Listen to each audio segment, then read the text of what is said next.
Microphone engaged. Audio systems engaged. Ladies and gentlemen,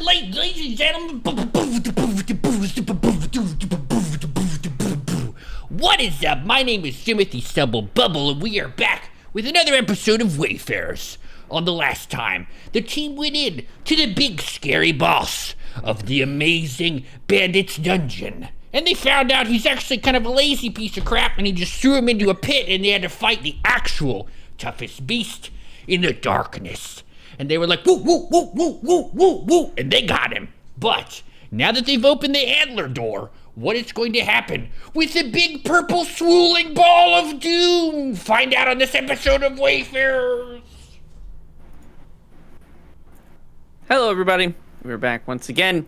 And indeed, it is time to see what happens with the purple-black swirling ball of doom. It's fantastic to see you all. Pig, I hope that you have recovered from your brush with disease and COVID-like symptoms. Are you doing okay, man? Feeling better, yeah. On the mend here. Still a little congested, but you know what? It's just the souvenir of my adventure with my corona, as they say. So it was a good time, some good fun. Lots of sitting at home. I'm really keen to go outside. I'm not allowed outside yet, so yeah. Playing Dungeons and Dragons. This is going to be the closest thing I get to going outside and walking among the trees. And you know, in regular life, maybe I'd pull someone's pants down and run away screaming. Hopefully I get to kill some bandits or something. It'll be fun. Well, awesome to hear that you are on the mend and you're on the healthier side of your recovery, man. But happy to hear that, and it's good to see all of you, Call and Mendax, Neuro, and Ash. It's great to see you both respectively as well. Yeah, last time we all met up, just to do a quick bit of recapping here.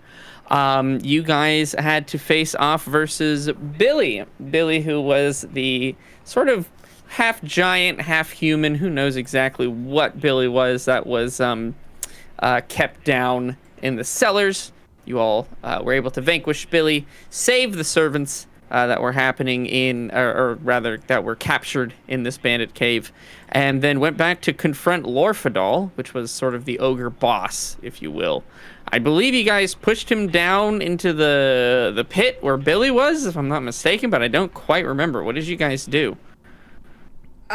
We killed him, and then I chopped off his head and put it on my belt. That's right. Yeah, you did do that. Okay, so we have a decapitated ogre in the sort of boss room, if you will, and a very heavy head now hanging around your waist. He also had the sword. Yes. With the gem. Yes, we tried to put it in, but it wouldn't stick. Yeah, you'll need somebody with some magic abilities and a little bit of time to probably implant the gem into that sword. We could also use something very sticky. I don't know if it would work the same way, but you could certainly try if you want to. That's up to you. I'm not going to say it.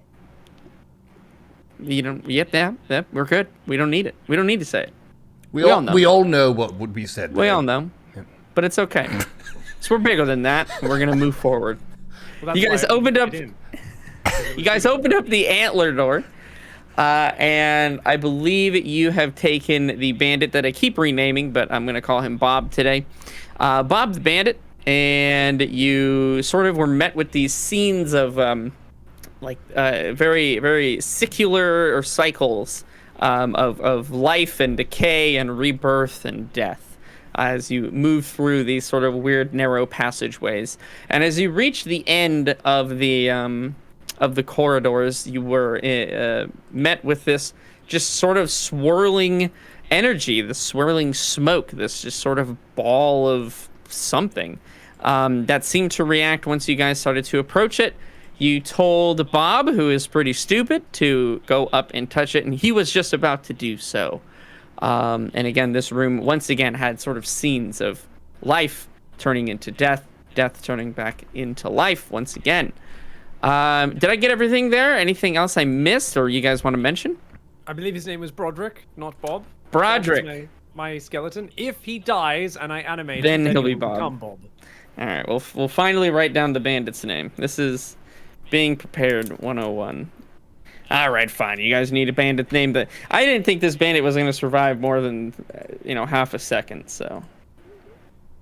I was ready to Mr. kill him. Mr. Pig taking more detailed notes than me. Very nice, very nice. Very befitting of a wizard. He is a wizard. But I think besides that, I got everything pretty much correct. Does that seem to meet your standards of note-taking, Mr. Pig? Is that all correct? A+. A+, fantastic. Yes, Call, what do we got before we move forward? Also, I learned how to speak wind. No, you did not. Fantastic. All right, so now that is out of the way. Nope, I was there. he definitely didn't. None of that happened. It certainly, none of that has occurred.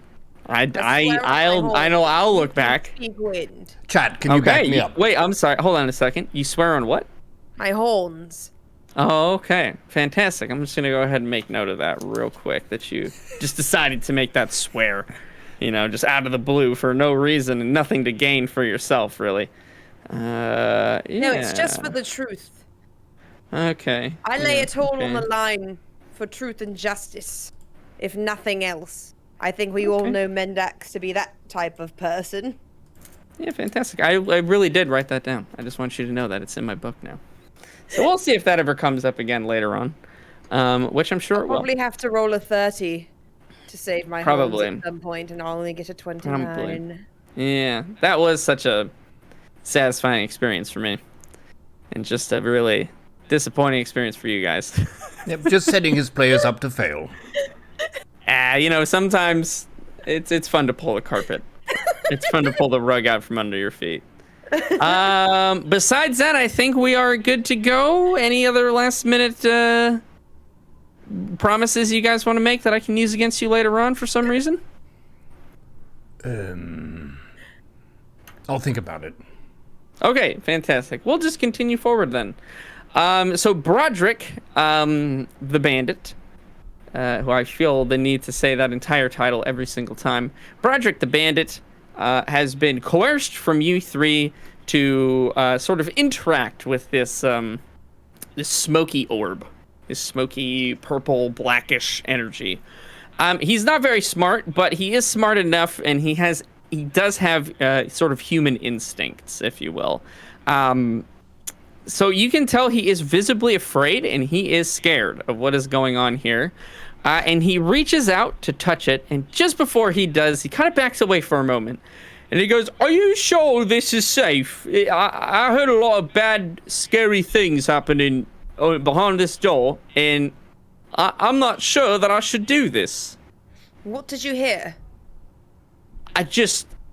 general doom and gloom. Just, your run-of-the-mill, "Oh, don't go behind that door, Broderick. It's bad news back there." Wait, I thought you said you heard it behind this door.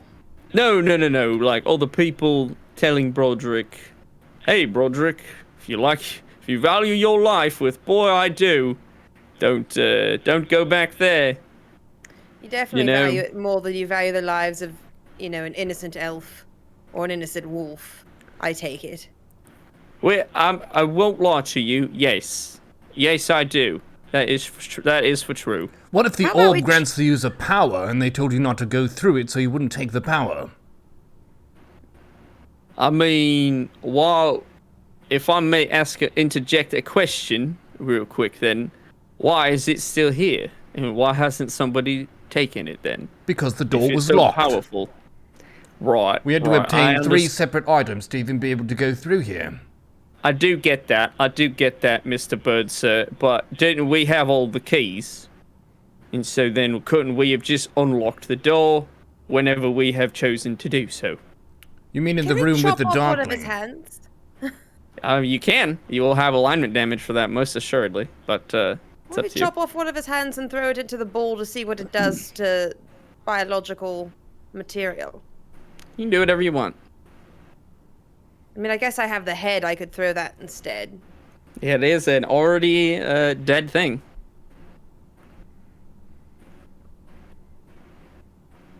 Listen, I'm not gonna lie, I'm a bit scared.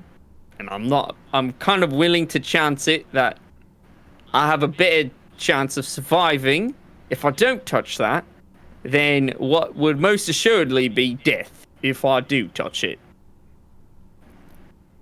Right, I mean, do you follow my line of logic here? Hang on, let me No, put be- myself in your shoes. Yeah. And I close my eyes and I meditate for a second.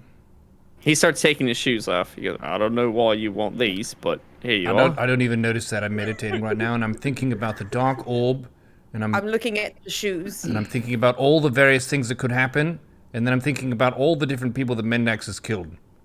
I'd be like, nope, I think the orb is the safe bet.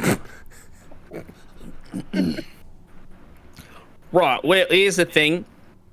I don't want to touch it, and I'm not gonna touch it, if that is a-okay with everybody present. But I think You if he can tell, doesn't touch it- you can tell for sure that unless he is like, I will kill you right now, he very much so is afraid of this orb and has heard very bad things about it and does not want to interact with it. So he thinks that he has a higher chance of survival. Not that he thinks that he's gonna easily survive, but not doing that. So, Do I have any idea what this is? you know that it is magic. I believe you rolled an Arcana, but why don't you just roll me another one here? Okay. 19 plus whatever my arcana is. That's effectively 1 billion plus 6. A billion. All right. Someone's getting very sure of themselves these days. Hey, all right, I see. 25. Okay, fair enough. 25. A very good roll, nonetheless. Don't get me wrong here. Yeah, you get the sense. You've sort of now observed this, and you sort of go into your memory palace, as it would be, trying to go through all the different types of tomes, all the different types of spells that might have this effect. You're sort of crossing out things. You know that this is a persistent thing. It's self-contained. Doesn't require anybody to cast it, etc., etc. You sort of go through all these laundry lists of things. You feel pretty confident that this is either something that is just like a trap, like some magical trap or enchantment, something like that, or that this is a portal to somewhere else, to where you don't know. Typically, portals will take on some properties of the places that they will go to, but not all the time. Okay, so I share that and relay that to you guys. Yeah. I mean... Yeah, definitely, let's make him touch it, and that'll at least tell us probably if it's a portal or a trap. Is it the type of portal where if he goes through, he'd be able to come back? Like, should we tie something to him, poltergeist style? Send him through the portal?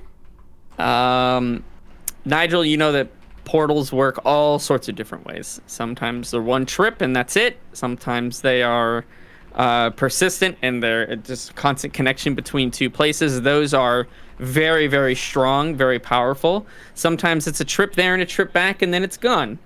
So, you know, you're not sure unless you were to see or talk to or see it cast. Or talk to the person who made it or something. It basically could just disappear and be a single-use portal as well. So, I mean, if we don't do it, then yeah, it's going to be a little bit. If we send him through, it's not going to tell us that much anyway. I think we either avoid this and just go back, or we simply gamble on it and we all touch it at the same time. I mean, I'd 1000% want to look into this more, but I'm also a bit concerned that if it takes us all the way across the world, the rations will never get back to the village. Oh, actually, we could give them to the prisoners. Could tell their people that this place has been cleared out. They can come get the rations. Aside from that entire barracks full of sleeping bandits. Yeah, but they have no leadership now, so... Should be much easier. And hopefully partially ravaged by a very angry human-eating wolf. I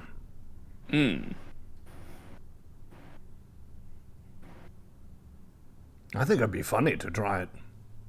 Try to push the portal, see what happens. Whatever you guys want to do. I find myself more willing to gamble these days. Well, we are in For a the pretty ride. shit realm as it is. Could it be worse than mean- this? Oh, now you said it. I mean, I'm definitely down. I'll go for the ride, but before I go, I want Broderick's pants and shoes.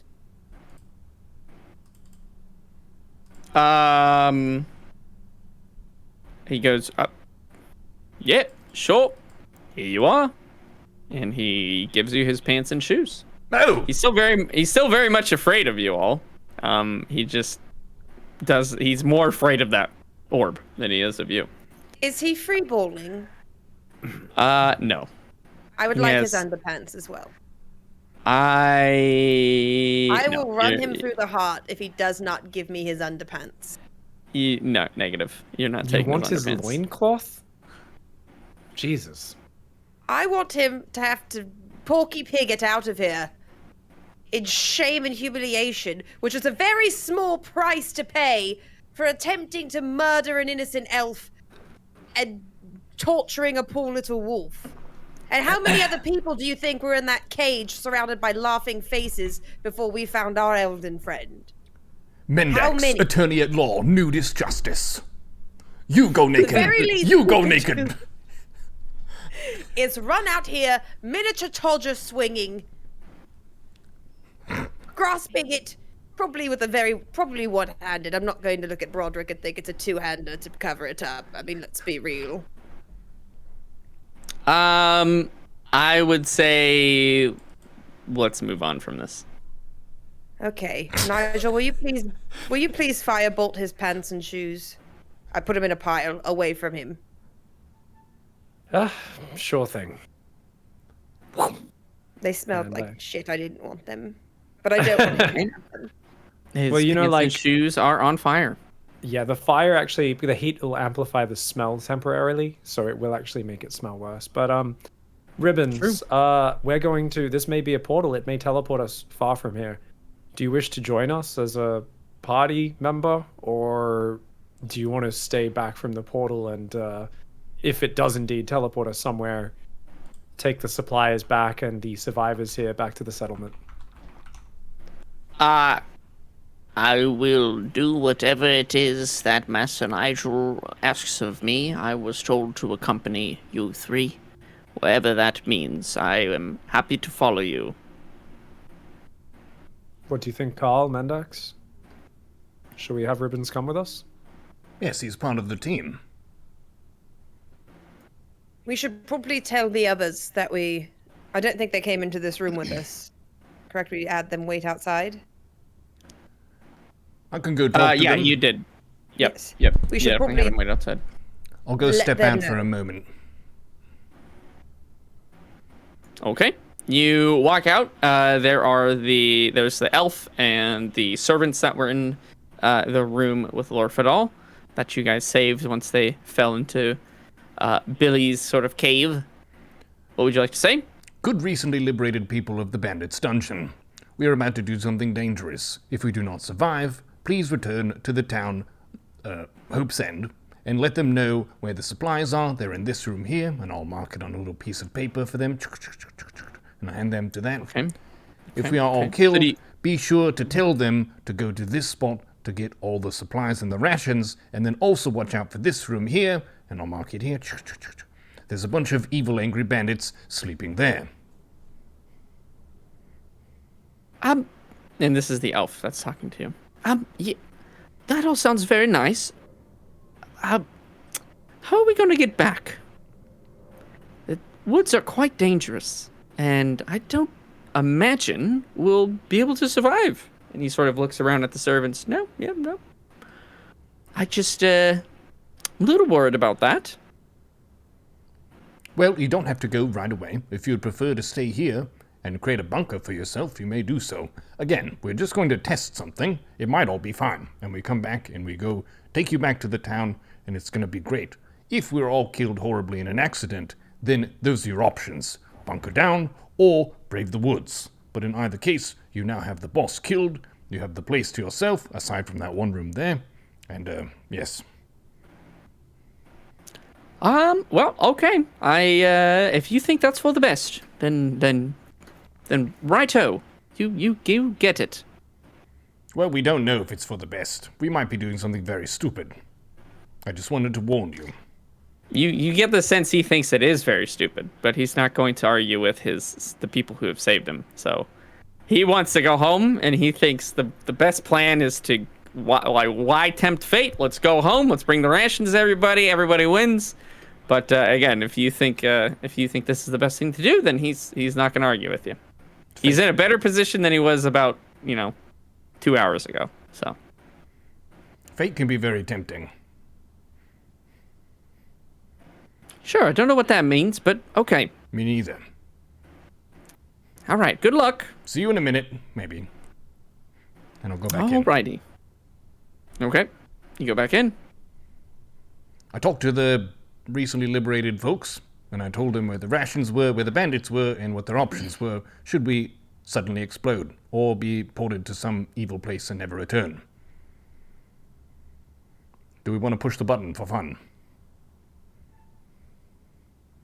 It's time to roll the dice. Wayfarers. Hands Smart We're doing together, a team. stupid together. Let's do it. 3, 2, 1, go. Okay, so you each are touching the orb at once, right? Yeah. Yes. Ribbons as so well. is same ribbons.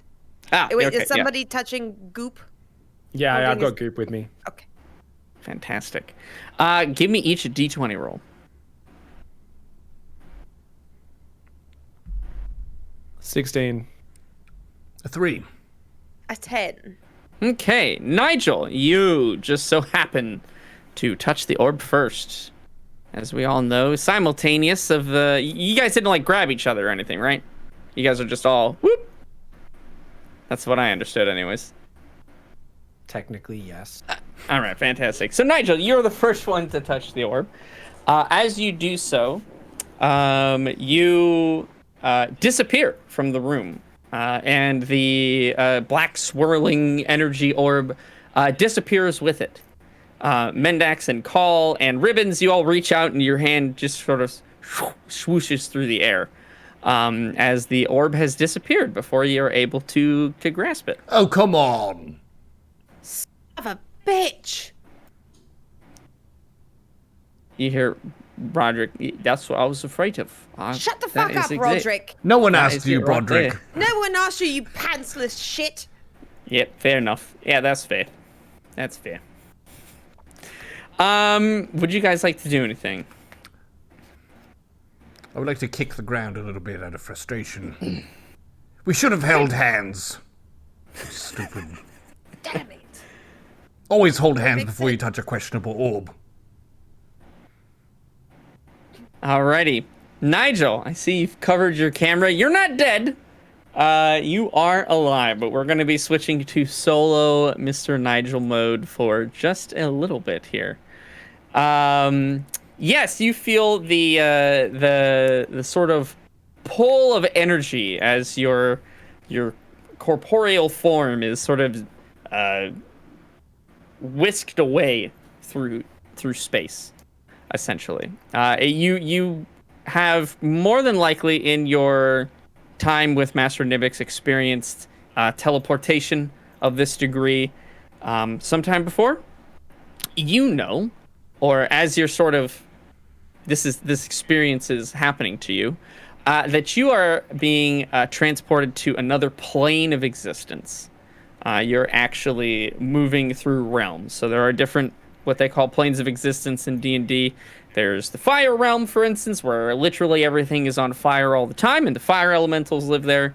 There is like the water realm, where it literally is just a gigantic ocean, and the water elementals live there.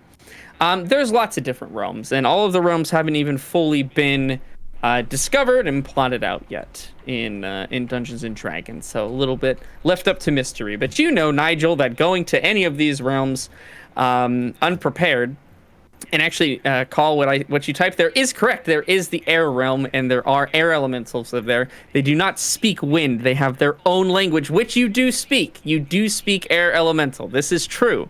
You don't speak wind. It's two different things.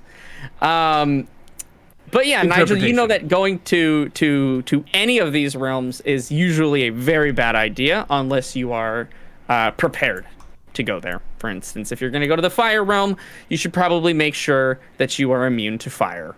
As sort of a general rule. So you're sort of instantly now gripped with this mortal terror as you realize that you and presumably your friends are now all being hurtled towards this realm of existence where you may instantaneously die if you get unlucky, essentially.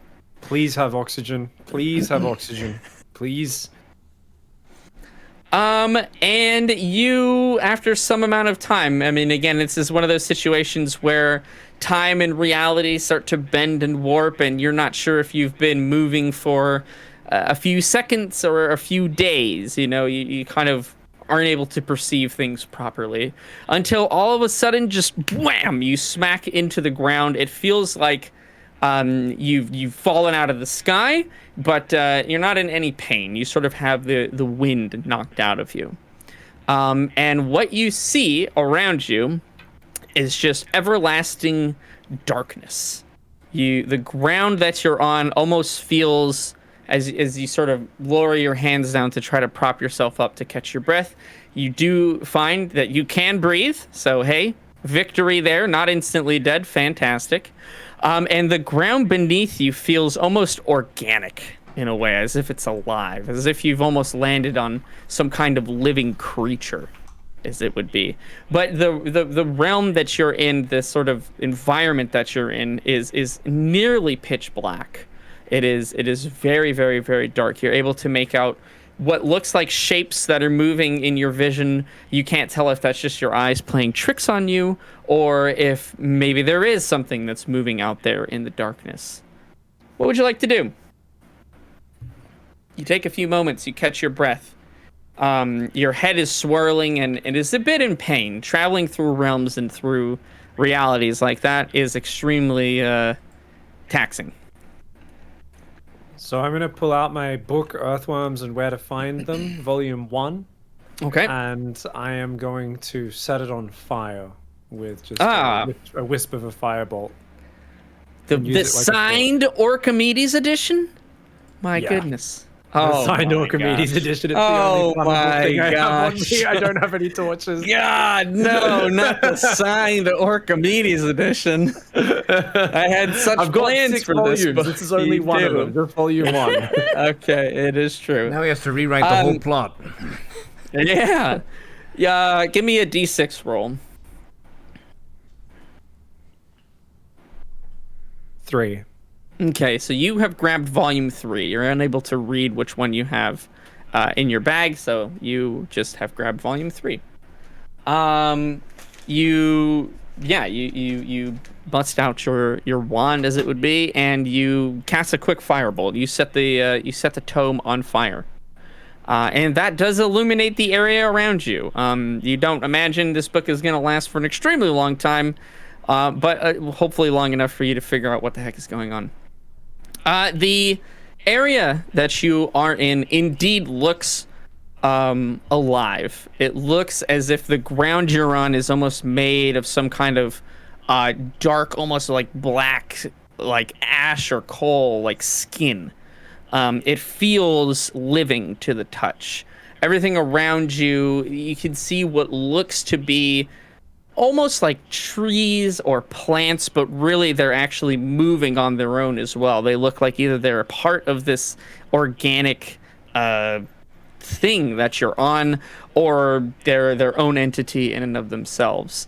You do see in the sort of in your vision now that the realm that you're in is filled with some sort of dark blackish purple almost smoke, but it doesn't affect you as you as you breathe. That you can tell. You're not coughing, you're not doing anything like that, but certainly there is sort of almost this musty sort of scent to it as you're moving around. So I can't really see any terrain or anything like distant because I can only see this small illuminated area, right? Correct.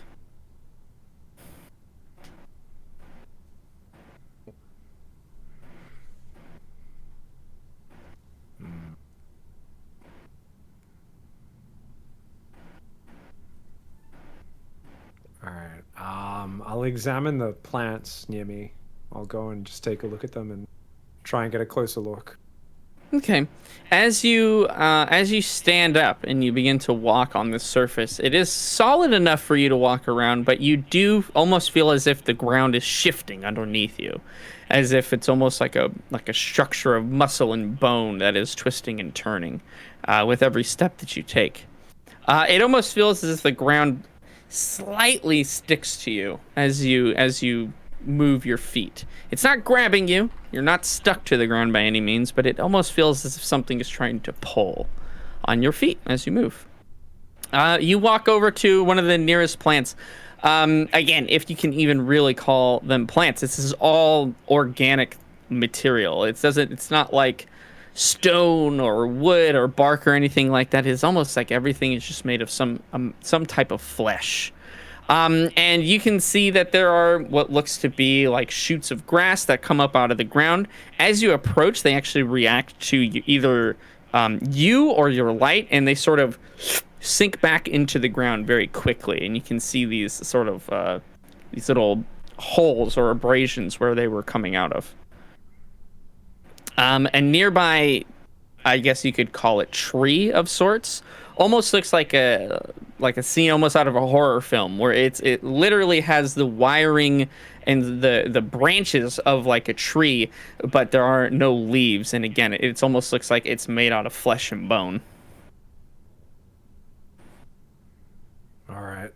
So holding my my book aloft, I'm gonna try and make a mental note of where I am, where I've started, and I'm just gonna start to kind of circle outwards, looking for anything, any sort of marker that can take me back. I mean, I don't want to get more than 20 paces away in case the others arrive, but I maybe up to like 50 yards away, but trying to keep my sense of direction as best as possible and kind of taking note of like where the certain trees are and things so that I have some sense of direction. Okay. You feel that you can maintain your relative starting position fairly easily. You've burned through maybe, we'll say, a fifth of the book so far. Again, books are not really made to last very long as they've been on fire, but you do have 5 more volumes if you really need to. Yeah, you sort of walk around. You try to get the your bearings and see your surroundings, see if there's any markers or anything like that. You do give me a perception roll. Let's do that because you're having a hard time seeing stuff. 13, and my modifier is +2, 15. Okay. You do see, again, it's very dark. It's difficult to tell, and the fire near you, or the light that's near your eyes, does make it a bit more difficult to see off into the distance. But it looks like there is some either larger structure that's off in the distance, or possibly another type of tree or something like that. It's about 100 yards away.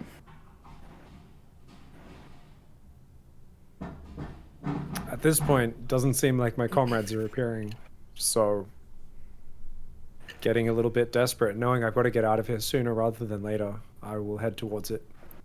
Okay. You walk about 50 yards or so. Roll me another perception check. This one based on hearing. 11 + 2, 13. Okay. You swear that you can hear some sort of almost like chittering, like almost like how a bug would sort of scrape together its wings to make that clicking noise behind you. Maybe 20 yards back. You turn around and you try to see if there's anything out in the darkness, but you don't see anything. But you get the uneasy sense that you are more than likely not alone. All right, I'm going to speed up, pick up my pace, feeling a little bit panicked. I'm on my own. I'm incredibly vulnerable. Got Goop with me as well, I imagine, right? He is. He's as Goop happy is as can be. Hurry on forwards.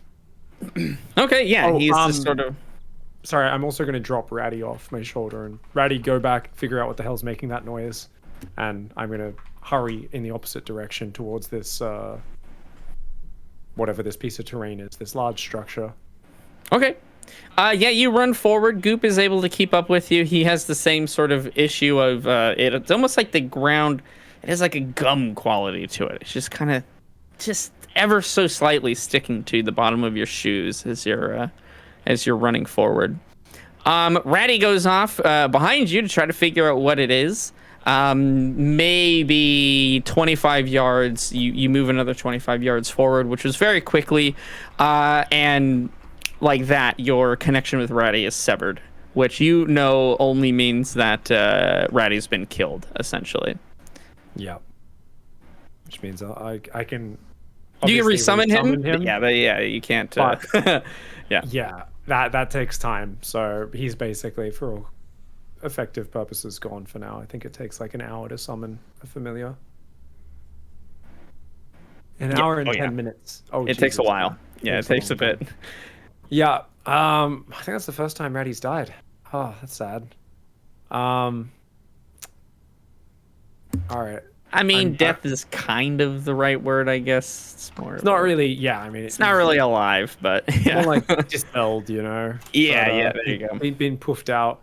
I'm gonna run. Me and Goop are just gonna start running now.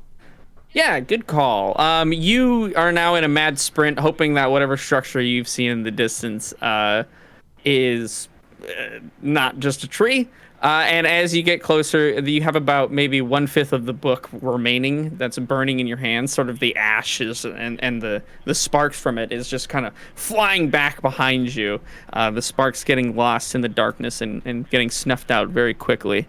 You reach the base of what seems to be this like organic stairway that's going up to what looks like an arch of some sort. This is the first thing that you've seen that is not made of flesh in this realm. It looks like it is made of some sort of stone, the arch itself. You can see at the top that there is there's something that's sitting on the top near the beginning of the archway. So it's like, we'll say 10 steps up, maybe bringing you up about a solid 7, 8, well, actually a little more than that. We'll say 20 steps up, and it brings you about 10 feet into the air. I'm going to run straight up to the top and Fantastic. see what this thing is sitting at the top. Yeah, you are in mental panic mode, which means you are thinking and firing on all cylinders as quickly as you can.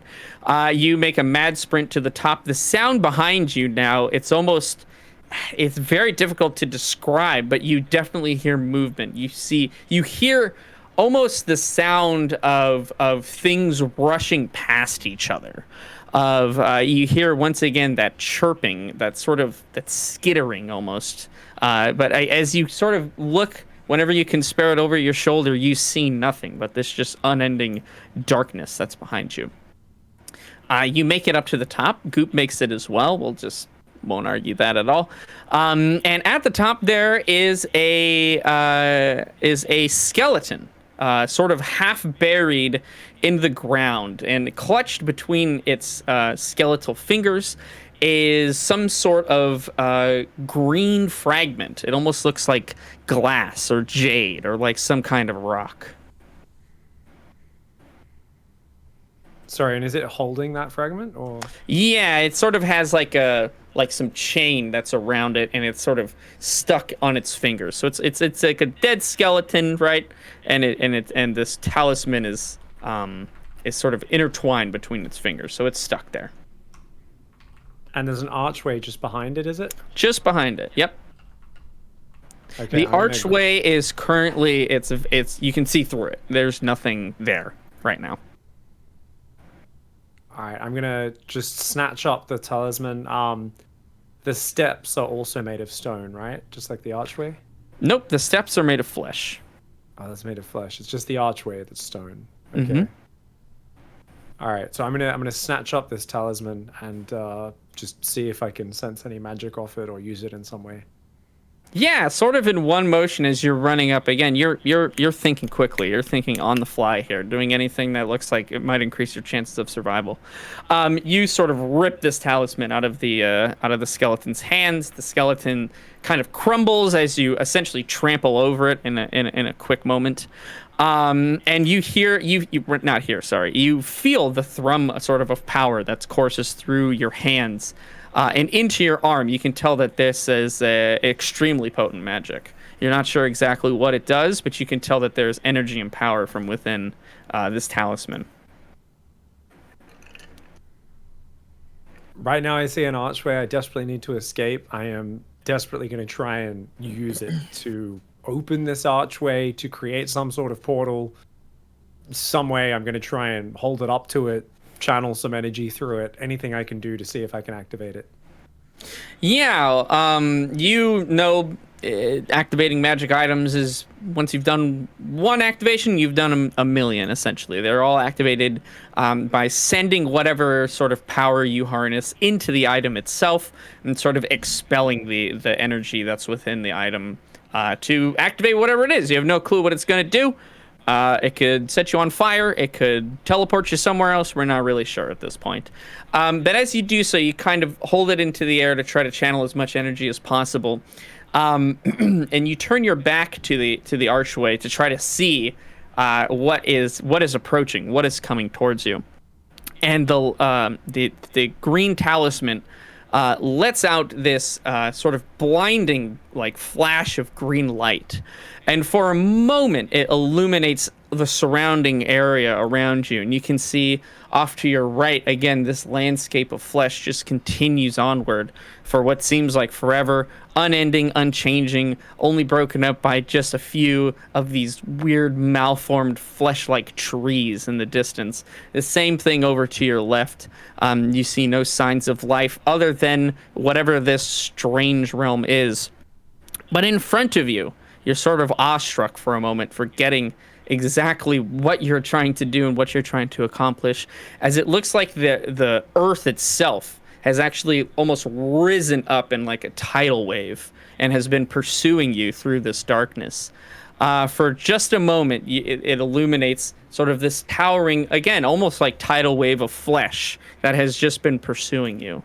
And you can see what looks to be a face of some sort as you begin to feel the energy of this talisman activating. You hear an extremely loud just rush of noise, sort of almost bring you to your knees, that seems to originate from this sort of flesh tidal wave that's coming towards you. And you can sense that it's some sort of water or liquid. And in an instant, you're sort of consumed by this black, sticky, almost ink-like ichor as it pushes you off of your feet and into the archway behind you, consequently activating the archway from the talisman that you were activating in your hands, and pulling you back through into some realm traversal. And you feel the familiar sense of loss of time, unsure of where you are, and that familiar sort of realm traveling feeling that you get. And in a moment, you land once again, as if you smack on, fallen from the sky, smashed onto your back, and you're back in the room that you were just in moments ago, covered with this slick, almost oil-like substance, gripping this talisman in your hand so tightly it actually cuts into your hand because of just how terrified you are. Goop is next to you, also covered in this black oil. And you see the faces of your companions, sort of awestruck and unsure of what has happened. Colin, Mendax, to you, he's been gone about, about 5 to 10 seconds or so. And then just suddenly he appeared in the middle of the room and fell to the ground. Oh, Nigel, you're back. That was very fast. Did you do a heist and get a new talisman? What's that green thing?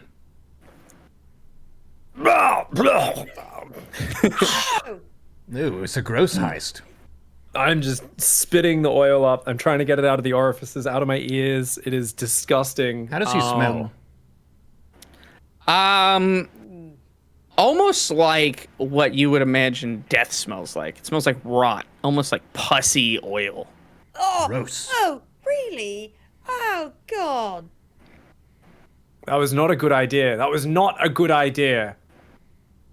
Oh, Jesus. Where did you go? It took me to a different plane of existence. The gross plane. You should never, ever... never touch. That's what Master Nivix always said. Never touch a portal. Sorry, I think I'm never allergic step to into it. strange portals. Yeah, and as you're laying on the ground, the oil, not all of it, but droplets of it, almost begin to rise off in small little perfect spheres. And they reform into the middle of the room into another black swirling cloud that is hovering just above you, Nigel. And it looks like the original portal. And it looks like the original portal. Don't touch that. Get away from it. Get away from it. We're getting the heck out of here. I trust you. I'm just gonna back away from it and try to get the heck out of this room. Yeah, I'll trade not smelling like just decrepit putrescence for not having a new talisman. I think that's a fair trade. Okay, sure. You guys are able to leave the room. Nigel, you are almost in a state of shock, as most assuredly your life was moments away from being lost. But after 10, 15, 20 minutes, however long you need, of coughing up this oily black pus and just trying to dig it out from your nose and your ears and kind of just everywhere. Yeah, it smells horrible, but you are just too thankful to be alive at this point and back to where you were to really care about the smell. And the talisman, I'm going to. So that seemed to. This somehow activated a portal from that other realm to here. Yet it didn't seem to be needed for us to get over there in the first place. I'm not really sure. With my knowledge of Arcana, I guess it seems like that was not necessary for the initial teleportation over there, right? The talisman? Most assuredly not. You can of anything, you can rule out that you did not need the talisman to go there, as obviously you didn't have it at the time. Yeah. But it was what opened up the portal on the way back. It's just kind of, it got forced into the archway physically as I just got kind of shoved through it, right? That's what you think. That's what you think. So, Nigel, I mean, you can put it together. I have a wizard question. If there was a wizard here who used that, why would they use it? Is there something nice there? The existence I went to, it felt like it was just one giant dark being. The earth itself was some sort of creature. The plane I went to, maybe there were many of them, or maybe there was just this one single creature, and that was the entire plane of existence. But the land itself was some sort of hideous beast. The plants on it and it itself, the ground started to rise up and tried to engulf me. That's what that substance was. It was a real shithole. We definitely do not want to go back there, and anyone who wanted to go there is absolutely insane. Did you meet anyone? Go ahead. You can answer that. No. There was a skeleton that had this talisman, but that's all. Did you say hello? I was too busy running and screaming for my life. That's fair. Ratty was consumed by it, so I'll need to resummon him when we get back to the settlement. Do you think that maybe it was an actual shithole? If it was a living thing and a bunch of nasty smelling goo forced you out through an archway. Well, he smells like death, not poop. It's preposterous, but at the It same depends on what time, you knowing eat, it might smell like death. there are planes of existence of all sorts of banal and insane places. It's not completely outside of the realm of possibility that it's some equivalent of some god's shitting ground, you know? It's maybe their septic tank, but I'm not quite sure. Well, Yeah. our prisoner is lucky that he didn't go in. Yeah. Gotta say, very happy I didn't go. You know what? That You would looks have terrible. almost certainly died. You don't have to go, okay? We Okay, understand you're a thank you. low-level criminal, and you should get a low-level punishment. That's a bit high. Hats off to you, sir. Yeah. Bless you. Community service, helping out people, cleaning the roadways, something like that. Not being I'm thrown good at into cleaning. a flesh portal of certain doom. Yeah, that sounds terrible. Don't want that, not even a little bit. Well, we can go out But it and looks like regroup with the others now. Yeah, you guys head out there. Nigel, yeah, you sort of, again, you guys take like 10, 20 minutes, however long you need to sort of recuperate. You're certainly not in any sort of sense to travel at that exact moment. What should I call the talisman in my inventory? Just green talisman's okay? Yep. Call it Green Talisman Shard, because as you look at it, you can see that it doesn't make sense on its own. As you look at it, it almost looks like it is made, again, of a glass or jade or some stone of some sort, but it feels like wood. It feels like bark, almost like there's a pliability to it. And what's on there, it just looks like a sort of a whole bunch of swirls, just concentric lines, but it looks most assuredly as if it's been broken. So you only have one piece of of potentially a much larger talisman. You have one fragment, we'll say.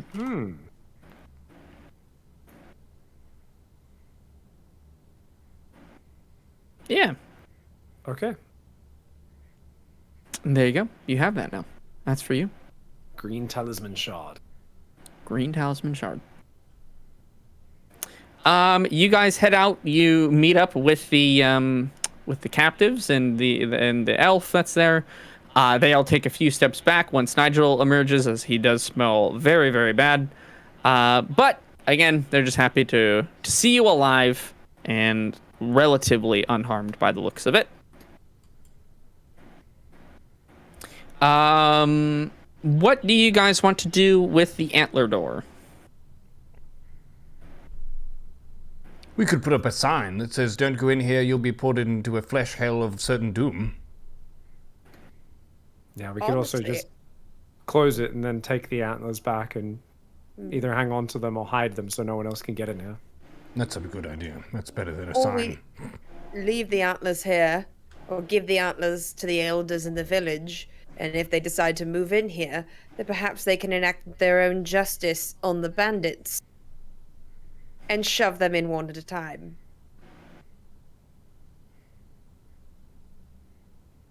I wouldn't Maybe a have little thought of that. steep. Yeah, whatever you guys want to do. I will say you can certainly remove the antlers. You get the sense that you could do that if you wanted to do that. I think closing it off is a good idea. Okay. You guys shut the door. Are you going to leave the antlers in there, or are you going to take them out? We'll take them out. Okay. As you Otherwise, literally anybody can just open it, right? correct. Yeah. Yeah. As you remove the antlers one by one, the picturesque scene of the deer and the sort of forestry landscape behind it begins to lose color, sort of one shade at a time, which gets transferred into the antlers that you guys have, which goes into red and then blue and then green. So you guys have the three antlers once again. The door itself just looks like a very dull, almost iron. And who wants to hang on to the antlers just for the sake of inventory management? I could hold them. Should Okay, we you each guys probably take one? still have them in your inventories, right? Possibly. Let's see. I was like, maybe we should each take one. God forbid, if one of us gets pickpocketed by somebody, we could lose them all, and then that person would have access to the door. But they'd have to pickpocket all three of us if we each held one. I Fair don't think call. we intend on ever going back in there, so it doesn't really matter whether one person has them all or not. No, I don't Alright, think you it tell matters. us which color do you give me? It's green, red, and blue, right? Yep, RGB.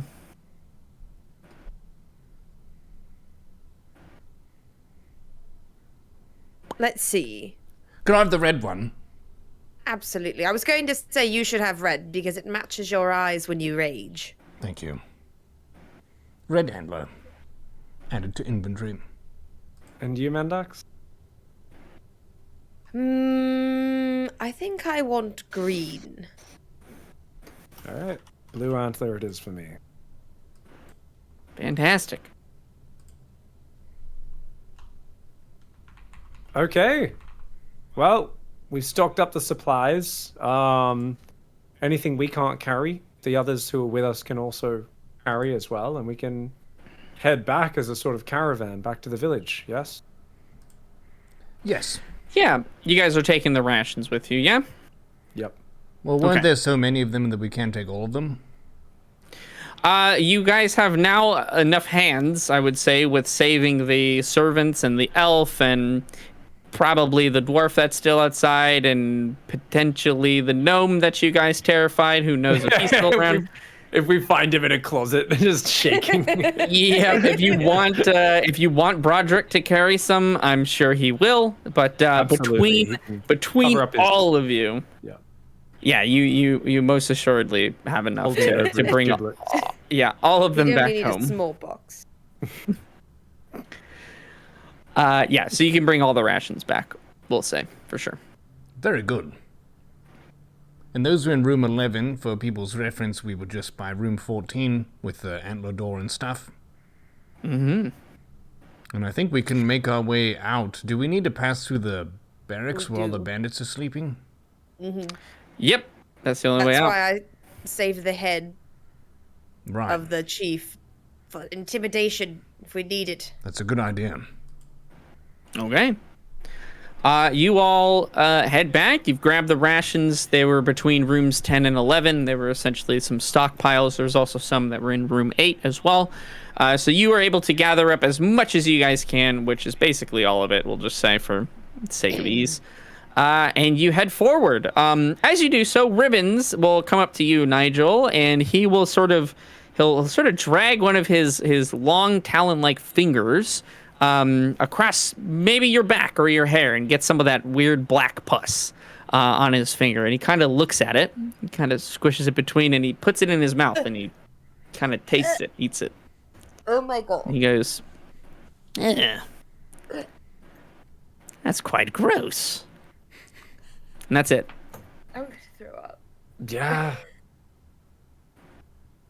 Any knowledge of other realms? Do you know what realm it was that I was teleported to?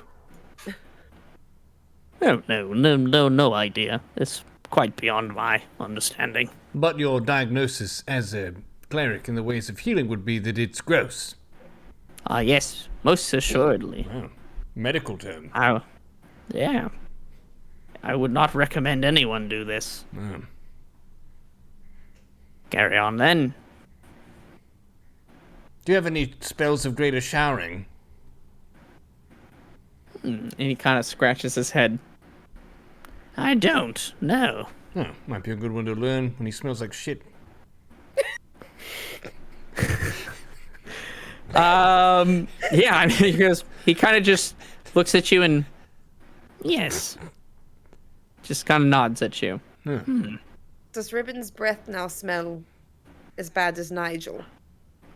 I mean, his breath has never smelt very good, but certainly that didn't improve his breath. Ribbons is not picking up the ladies on Friday nights. Let's put it that way. Maybe Lady Goblins like a different scent, you know? Hey, that's true. That's true. Yeah.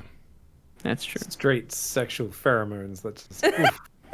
He Might hit us slicks like his a- hair He's back with rolling it. in His, the goblins. his 3 little Like strands of hair that are on his head. You guys proceed forward. You head into the barracks room. Who is going first? What's the plan? Intimidate and fuck them up if there's any resistance. I think Mendax, you go in first, holding that head. Yeah. I think so. I think I'm going to use thaumaturgy to make my voice extra booming as we go Okay. in. Sure. You go in. You sort of kick in the door. You use your thaumaturgy. You're trying to look as intimidating as possible. You yell out into the room. I have tasted blood, and it is sweet. And I'm going to hold up the head. I'm gonna do like a pose, like Yeah. backing her up, like this. Okay. Yes. Okay. Nice. Yeah, you bust into the room. Everybody is gone. Nobody is there. And the only thing that is left, well, all the beds, everything is there. Just the people are gone. But the person that you killed personally is still slouched over the desk. Blood at this point has pooled and dried on the ground. Yeah, everyone else is gone. Shit. I'm just gonna toss and drop the head down then. I guess I don't need Okay. to pose. And then kick it over to the side. Yeah, it sort of hits the ground with a weird wet thud. And then you kind of kick it over. Do you think Fine, they're I get the invisible or lead they in the left? What'd you say? Do you think they're invisible or did they leave? I have a Yeah, feeling they're all they left. invisible. But we could kick around some dust if you're not sure. I'll just flap a couple of the mattresses just to check. Yeah, the mattresses are empty. Well, either they left or they're invisible and lighter than air. True. Or not. Okay, yep, room's empty. So, whatever you guys would like to do. We can proceed. I just want to do a real quick search. Search around the mattresses. I couldn't search them before because they were all sleeping in there, but I want to see if anybody in their haste to escape left any goodies behind. Yeah, you go ahead and give me a d20. Got a 7. Okay, you don't find anything. Cheap bastards. Low-level crime. Doesn't pay well. No, it does not. No one asked you. Yeah, right. Okay. Sure. That's fair. Oh, we can What make asked our you, way on. Roderick? Why do you keep feeling the need to interject into other people's conversations? Why do you keep feeling the need to breathe? That would be his survival instincts. Carl, honestly. He's got it. That guy right there. Yeah, he knows. Gotta breathe, ain't ya? I'm All right, having I'll be quiet then. the hardest time not killing you. He kind of just tries to not invoke your ire anymore, and just sort of slinks to the back. I'm just going to stare daggers at him as he moves. Yeah. Okay. All right. Yeah. Barracks is empty. What would you guys like to do now? I think we can head out, no? We could You shout can, for if you the gnome. Oh, nice what's the- architect. Little engineering gnome. We're leaving now. If you want to come on the caravan, you probably won't be killed by wolves. Maybe. Yeah, you don't hear any reply. Mendax didn't mean to scare you like that. She just kills people sometimes. Brutally. Fell swoop. But not you. To be fair, he deserved it. I don't think you've got to that level. Yeah.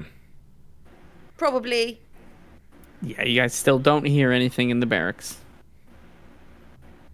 Well, maybe he knows a secret passage we don't know about. Maybe. Let's head Heading out. out to the front? Yeah. Okay. Yeah, let's head out the front. Yep. You guys head out the front, where Nigel blew up, I think, like 15 bandits with a fireball. The charred remains and scattered bodies of said bandits are still sort of all around. And the area is scorched and blackened from the destruction of said fireball. You see on the forest edge, or sort of where the trees begin, in this decrepit wood. Again, this is a very gloomy, not very nice place to be. The ground is very rough and difficult. There are sort of gnarled roots kind of going through everything. It's not a very lush, not a very green forest. The trees themselves look almost like they're sick. Very sort of wilted and droopy in a way. But you see on the forest line, your dwarf friend come over, who's been waiting for you, and Sniz Wimbledon is behind him, the gnome that you guys were shouting for in the barracks. And he comes up. Hey! You made it! Oh, you waited for us. Excellent. And you've got Of Mr. course. Wimbledon. Yeah. got that guy. Figured he wasn't part of the bandits or whatever. Well, we were about to die, but in my last moments I thought, man, if we die here, then I can't make that special quiche you gave us the recipe for, and I just couldn't give in. So we ended up surviving at the end. And he sort of winks his eye and wags his finger at you. Oh, you won't regret it. Well, what's the plan then? Well, we're gonna bring these rations back to Hope's End, the little town that's been stolen from. And we found it in a room. There was a little bit of fighting required, but not too much for the Wayfarers. We didn't even lose. Well, anyways. Victory all around then. Fantastic. Whenever you're ready to set off, you know I'm happy to accompany you. And he'll walk over to one of the servants, whatever the smallest. Again, they're all the servants that Lord Fiddle had were female. He'll just kind of try to take some of the boxes from them, as he is a pretty stout, pretty mighty dwarf. Sniz Wimbledon will. Oh, it's fantastic to see you again. I figured I was best served watching out the front. Here, let me carry some of those. And he'll grab a couple small boxes as well. Thanks for pitching in. I'm glad you survived. Sorry about the scary stuff in there. Adventuring isn't the cleanest work sometimes. Scary stuff? Nonsense. I saw an opportunity to be useful. I took it. It's very bold of you. Yeah, he's lying for sure, but he's he doesn't want to come off like a coward. Yeah, so off we go then. Yes, and if you're a little bit hungry, there's plenty of rations here, so if you want to grab a cracker or something, that's fine. But if you have 10, that may be a little bit much, and the village could starve. Okay. It's literal, like, hundreds of pounds of food. 10 crackers, dude. Don't do it. Look, it's figurative, you know what I'm saying. Okay. If we all had Fair 10 enough. crackers, then no one gets any crackers. That's why we all get 4 each. Okay. There's tons of crackers, but that's whatever you want to enact. Carl is not an People will go with. expert of mathematics and quantities and physics, you know. No, he's not. He's not. But he does still feel the need to take it upon himself to make sure he sets the ground rules Yeah. for the things that he doesn't really know too much about. Yeah. Good guy, that guy. Good guy. Yeah, you guys can set off on your trek back. It took you 4 days with visiting the cabin that was there. 3 days if you guys just want to travel directly back to the village. You making way for the village, then I assume. Hope's End. Fantastic. You travel the first day, whatever remains of it. Essentially, it's taken you, we'll just say for the sake of ease, it's taken you like 1 full day in this bandit cave. You guys have stayed there the rest of the day that you were in the night, and now it's sometime during the next day. You probably won't be able to travel as much. You guys are tired, you're exhausted, but eating Gothel's arm did sort of rejuvenate a lot of that pain, and almost left you feeling a bit more refreshed. So for the first day, Cole, give me a d20 roll. Amazing bird. Lucky bird. An 8. An 8. Yes. Fantastic. You guys were able to travel throughout the day without much going on. You do sort of try to route yourselves so that you're taking quote unquote the easiest path that you can find. But again, travel is slow. It takes time, especially now that you have untrained adventurers with you. You do need to take more time to make sure that they're safe and they're not getting themselves injured, and take appropriate rests and things like that. They're all more than happy to try to keep going for as long as they can. Obviously, they want to get back to the town, but there is just sort of a limit to how far they can travel. So the first day of travel does take a pretty decent amount of time. And you guys come to the night. What is your guys' plan for the night? You're able to set up camp through the rations and sort of what you guys already have. You're able to make kind of makeshift beds. Not really gonna be enough for everybody, but however you guys want to go ahead and handle that, you can.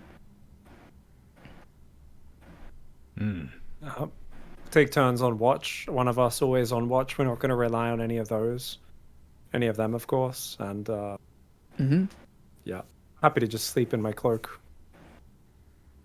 Yeah, Nigel, you should sleep first. You had the weirdest thing happen to you. Yeah, as soon as we set up camp, I'm just going to basically let you guys all set up, and then I'm just going to be peeling everything off, going off behind some trees, and meticulously trying to clean myself without much water. So it's going to be pretty fail, but it's an attempt. He's doing the best with what he's got. Yeah. Okay, You know, fair enough. Rubbing like the crappy leaves and grass from this terrible half-dead forest on me and stuff like that. I'm sure the pine needles will still, add a bit of nice smell. Hopefully. Might be a bit prickly. I'm assuming there are some pine trees about. Yeah, I'm grabbing any stray bits of cloth I've got as well, and just kind of like, yeah. Yeah. Oh, wait. Let me check. We burnt those pants. I mean, they smelled bad at first, and now I'm kind of like, maybe we shouldn't have burned Roderick's pants for you, but I may have another pair. Oh, Do I have? I have any 2 other old pants? rags. Do you want them? Oh, I do still have pants. Okay. I'm gonna toss Nigel a fresh pair of pants. Oh, I thank you. Nigel, there is a quote-unquote fresh pair of pants. Relative. Where did you get these pants from again? I just have a thing for stolen pants, and then I just add and subtract as I give them to Nigel, because I think he's the only person I've given pants to. I gave one to the elf, so I'm down to 0 pants now. No pants now, and you just burned a pair of pants. My worth goodness. it. Worth it. Okay. My shoes don't smell bad, thankfully. At least they're self-cleaning, so that is the one saving grace. That is Thank true. goodness we Of bought these everything, back. those shoes are immaculate and pearly white, as they were the day you got them. And when I do get woken up for third watch, I will resummon Ratty while I'm on watch. Okay. Each of you guys give me a d20 roll as you do your watch. And do you want Ribbons to do watch as well? Or is it just going to be you 3? I personally would just do us 3. What do you guys think? I'm in agreement on that. I love Ribbons to death, but he's rather short, and I feel like he can't see over many things to be very good at keeping watch. I think his watching skills are great, but he's not a combat unit in the fighting sense. Yeah. All right, 7. give me d20s. 7. 8. Mm-hmm. A 10 again. Okay, 10 again. The night passes without much events happening. Yeah. Just a peaceful night, as peaceful as it can be in the creepy, weird woods that you guys are in. Day 2 of travel. Nigel, give me a d20. 5. Alrighty. Once again, it is still a fairly difficult trek through the woods, as you guys are constantly hitting snags from the trees, and it almost seems as if trees are shifting in ways just to get you guys caught and get you sort of snag on your clothes. So there are a few rips and tears that you'll have to make sure you mend once you get back to town, but nothing too severe. Overall, you're able to get through the day without much consequence. You do often one of the distance towards the east. Mendax, you sort of have taken to scouting ahead, scouting around, trying to make sure that nothing's happening. Nigel, you have Ratty as well, trying to kind of just run back and forth and make sure that your perimeter is safe. Mendax, you do see something that is in the distance. You guys feel towards the east. You guys feel pretty safe that you could just go around and avoid it, though. And yeah, give me, you guys reach the night once again. I'm assuming fairly similar setup as to before. Give me d20 rolls, all of you. A 16. Okay.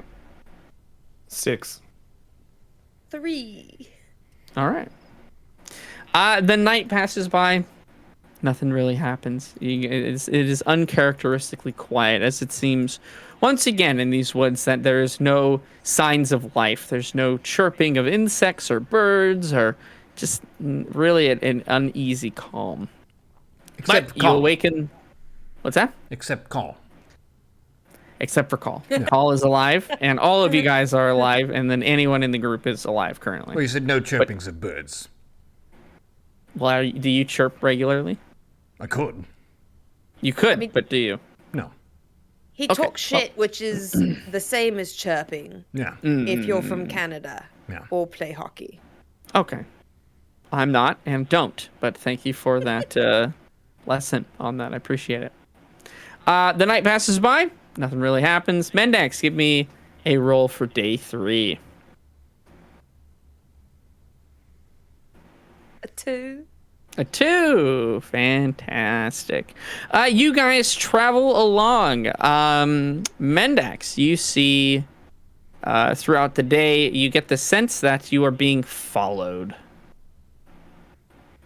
You can't quite find what it is that's following you, but you do every so often see tracks not belonging to your group, sort of off maybe 300 to 400 feet to the east. Something is moving and pacing along with you all.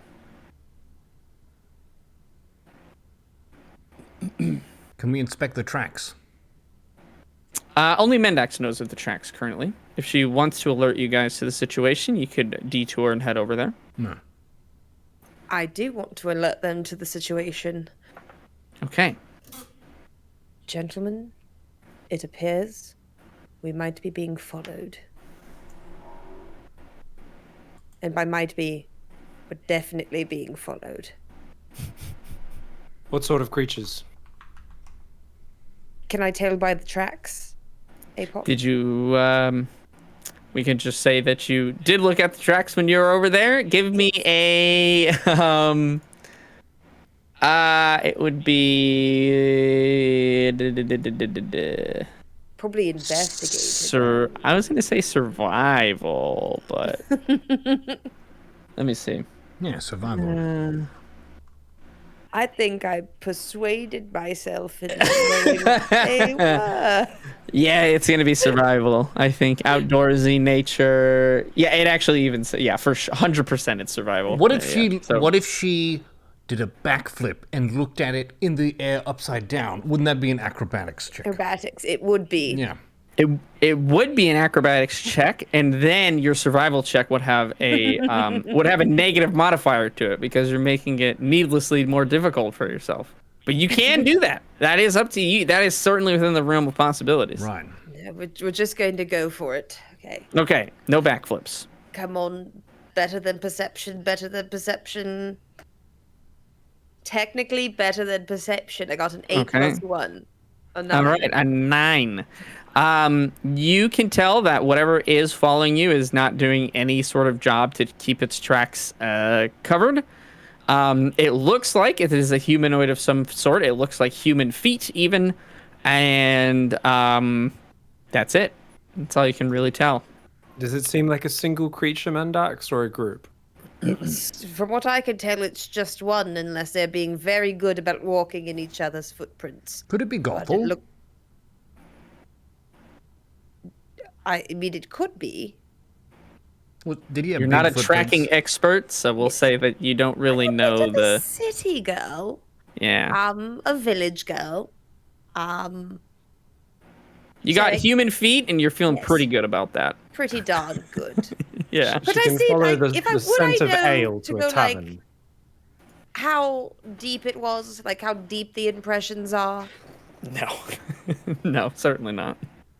Damn. I feel like that's, you could just intuit if it's really deep. That's probably a heavy thing. What Are if, you asking me, like Yes. Yeah. You certainly there exist people that have the skills to do that. You are not one of them, though. I'm afraid. What if we just They're spent like absolutely, an hour yeah. speculating what it could be, and call him in You next, just can. kind of go You back and could. forth. Just like, what if Yeah. it was this? Oh, but no, but what about that? You're more than welcome to, if you'd like to do that. Debate away. While you two do this, I consult Goop on his opinion on what made the tracks as well. Got to make sure we cover every base. Okay. So let's just say It that looks- happened and move on. Okay, Goop. No. We're not doing that. Goop looks up to you, Nigel, expecting something. Boop dee doop doop doop boop doop boop doop. I try to do what I can remember his song being. Doop doop doop doop doop Beat doop. up, bop boo up, beat bop Yeah, boo bop. it responds. Beat up, boop, up, beat up, but up, weep, bop, bop, bop, bop. You tell I him, Goop. agree. Definitely.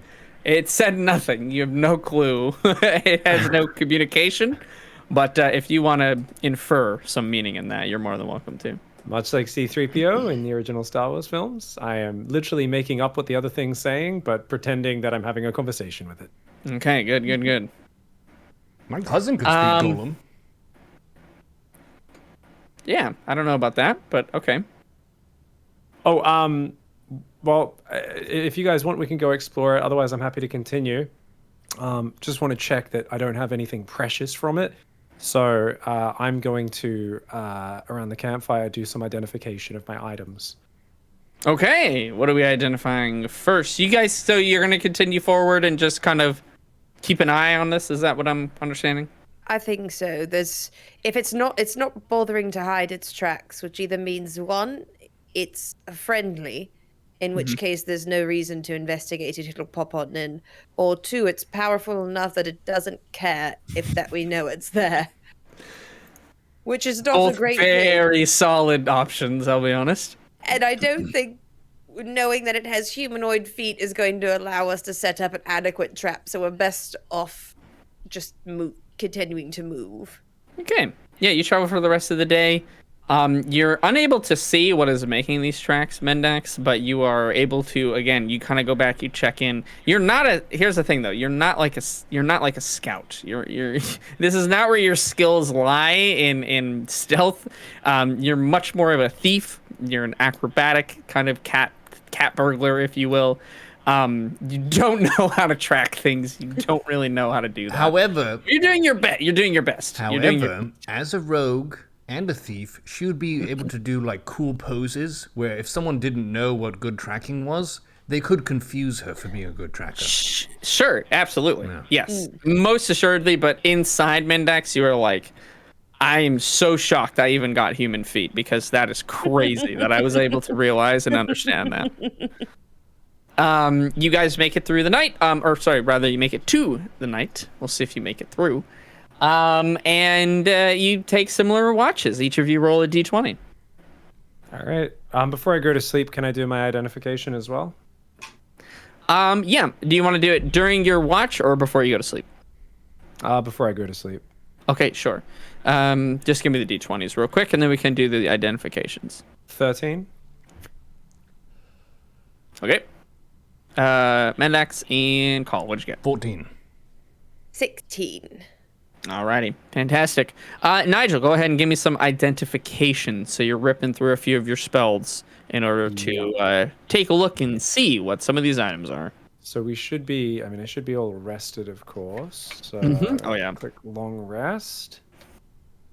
Yeah, you guys have long rested several times by this point, so everything is recharged, full HP, etc., etc. Cool. There we go. Relevant abilities have been reset. Cool. Yeah, identification. I think I can do that with a level 1 spell slot. Yes, I can. So I don't know if you have great notes on everything, but I have I write these down. I have a tarnished bronze ring and a silver ring. I'm not sure if either of those could potentially be magical. I think the tarnished bronze ring might be special.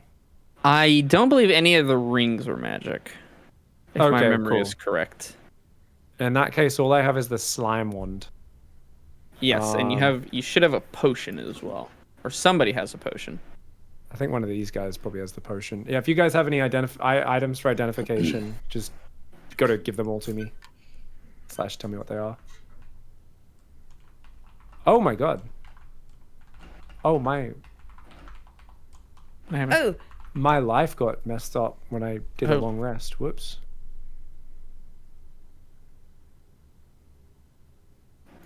Did it like reset itself or something? Yeah, reset. That's fine. I just add Yeah. a custom modifier. Okay. Should be fine. All right. Weird. I have a pink vial of fluid. Yep, that's the potion. Okay, cool. So the slime wand, anything from you, Carl? Any items that I have that need inspecting? Yeah, Let me take a quick need gander here. let you know what they are. Gander, quick gander. For Rodger Because like I already did carving. identification on the like the ghost mirror and stuff. Right? Yes. Yep. You know that it's I can't remember exactly what I called the mirror, but it is a mirror that only reflects the image of females. Yeah. I have a tarnished silver ring and then the antler. No worries. If that's just a normal ring, then it should be fine. Yeah. Just Normal for ring. resale value, basically. Yep. Okay. All right. So slime wand and the potion, I will spend. I think it takes me about 11 minutes on each one of those. Okay. Doing my identification. Yeah, you don't have to roll anything, I don't think, either. You just kind of do it, yeah? Yeah. Fantastic. Which one do you want to do first? Slime wand. Slime wand. Fantastic. You know that the slime wand is the reason why I had you write it that way is because it's the wand you got from Schlorp Glorbson in return for the cloak that he stole. The part of the seal. Well, yeah, sorry. This is a wand of silence. So you can write that down. It has four charges on it. And the target, will say within 50 feet, cannot speak for 30 minutes unless they succeed a will save of 15 or higher. Do most magical beings need to speak in order to cast magic? There's lots of magic that you have to speak in order to cast. Absolutely. Okay. Not all magic, but there's tons of them. Yeah. If there's any And verbal the- component, they'll need to speak. 30 seconds unable to speak, right? 30 minutes. 30 Oh, minutes. 30 minutes. Damn. Half an hour. And what's the range on that? 50 feet. It's a DC 15 will save. DC 15 will save. Okay. I'll put that all in there. And the last thing was 4 charges. So you got 4 charges on that per bad day. guy. Nope. 4 charges total, and then it's gone forever. Oh, okay. Yeah. A lot of magic items only have a finite number of charges on it, and then it's done. 4 charges per day. That would be crazy. I know. I was like, what is this? I'm gonna just go around. Anytime we're talking to someone, they're annoying me. I'm like, you shut up. Zap. Please do it that exact way the first time you do it. You shut up. Shut up. And then the potion of what did I say? It had like some pink fluid or something like that. A pink viscous fluid. Viscous fluid. Yes. Let me know when you're ready for that, Nigel. Yep. Well, I guess I'm bottle of gonna give it straight back to Pepto-Bismol. Mendax so she can write it down. And everything. Okay. Okay. This is a potion of levitation. You can essentially drink this potion. It will last for 10 minutes. And it will allow you to levitate 5 feet off of the ground. So what that means is you can go over anything that is 5 feet, or you can go across water, things like that. It reduces your falling speed to, I think it's something like 5 feet per second or something like that. So essentially, if you're about to hit the ground or when you're going to jump off of something, you could drink this potion first, and you'll kind of just slowly float your way down very safely. Ooh, Unless that's the fall quite- took more than 10 minutes, in which case it would get suddenly Yeah. unsafe. Then you're fucked. Then you're screwed. You're kind of doing the math on the way down. You're like, I don't think I'm gonna I make should it. have waited halfway down before drinking it. Yep. Yep. There you go. Those are the items that you guys have. So you can still control your direction when you're levitating, though, correct? It's not just like you can levitate up and then like grasp something and pull yourself over it. It's like you can levitate and. I will tell you that yes, you can. You don't know this as a player. You've never had one, but we'll say unless you are falling, you cannot really control your direction. You could do things like, there are ways you could maybe move in a different direction. You couldn't just like walk on air though as you're moving along. You'd have to do something. You have to like push off of a cliff, and that would maybe change the direction you're going. But if you're just levitating the 5 feet, you're able to sort of move as normal. You're just 5 feet off the ground. Gotcha. Okay? And those are for you guys. You do whatever you want with them. You can sell them. You can keep them. Whatever. Don't matter. And that is what you guys got. Heck yeah. And then the dagger. I don't know if you ever actually identified that. Oh, which I think- dagger, sorry? The sneaky prick? Yeah, I don't think you had. Did you guys identify it? I thought he did when we did something in that room when we killed the one-eyed monster, and that's how he figured out that it did sneak attack damage, or am I wrong? Thought he- Okay. I had more to it than just the damage. I thought you figured out the damage, but I could be wrong. If there's Yeah, more potentially information we about just it. figured out the damage and then we didn't bother. Yeah, I think it was. I think it was just you guys used it. I thought. Oh, but, okay. Yeah. I thought- If you want to identify that, you can.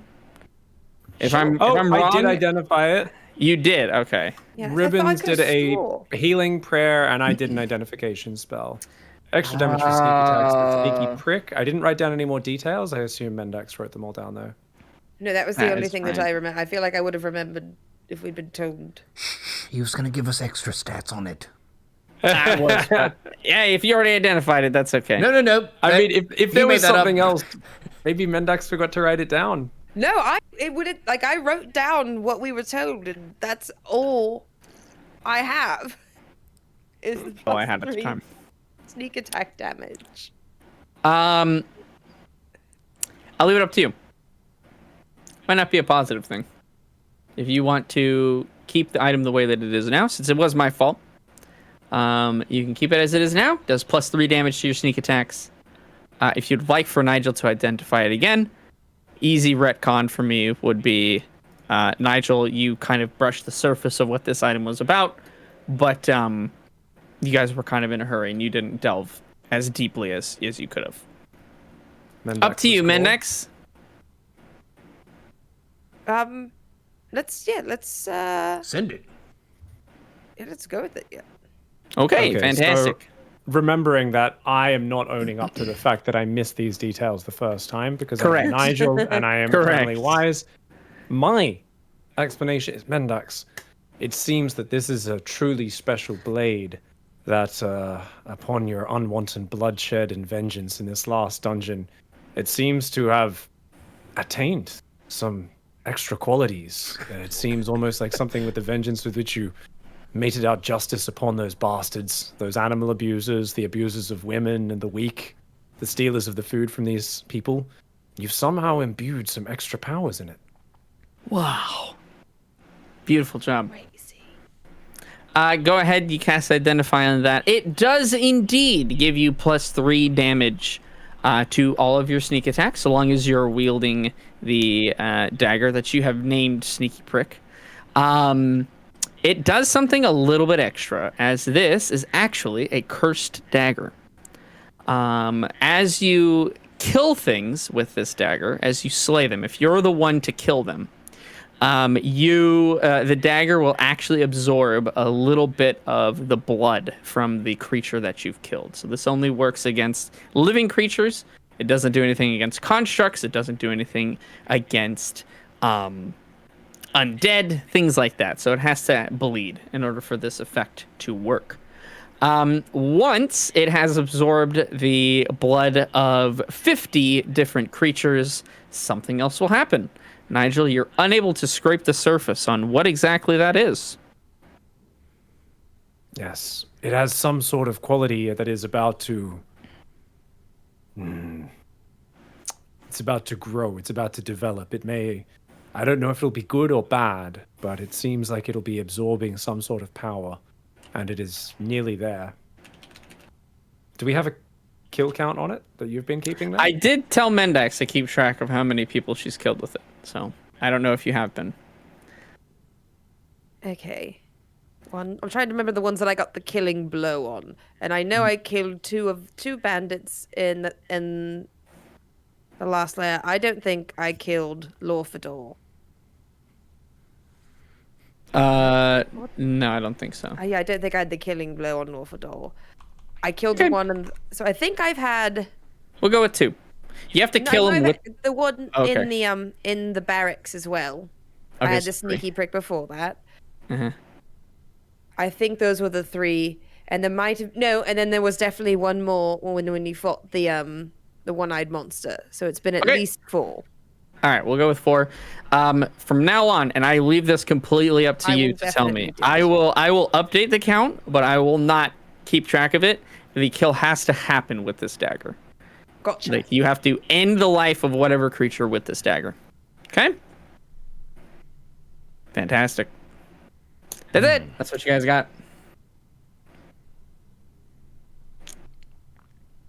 We have a cursed item. You do. Congratulations. Nigel, also, you are able to, if you want to now, you can try and embed the gem into the sword. It takes some essentially magic fusion. There's not really like a profession that super does this. It's kind of enchanting. It's loosely said in D&D. If you want to take a crack at it, I will let you do so. I would say nothing bad would happen if you're unable to be successful. It's not such a high power. Yeah, you can take a shot at it. It's not such a high power item that if you fail, it will break. But yeah.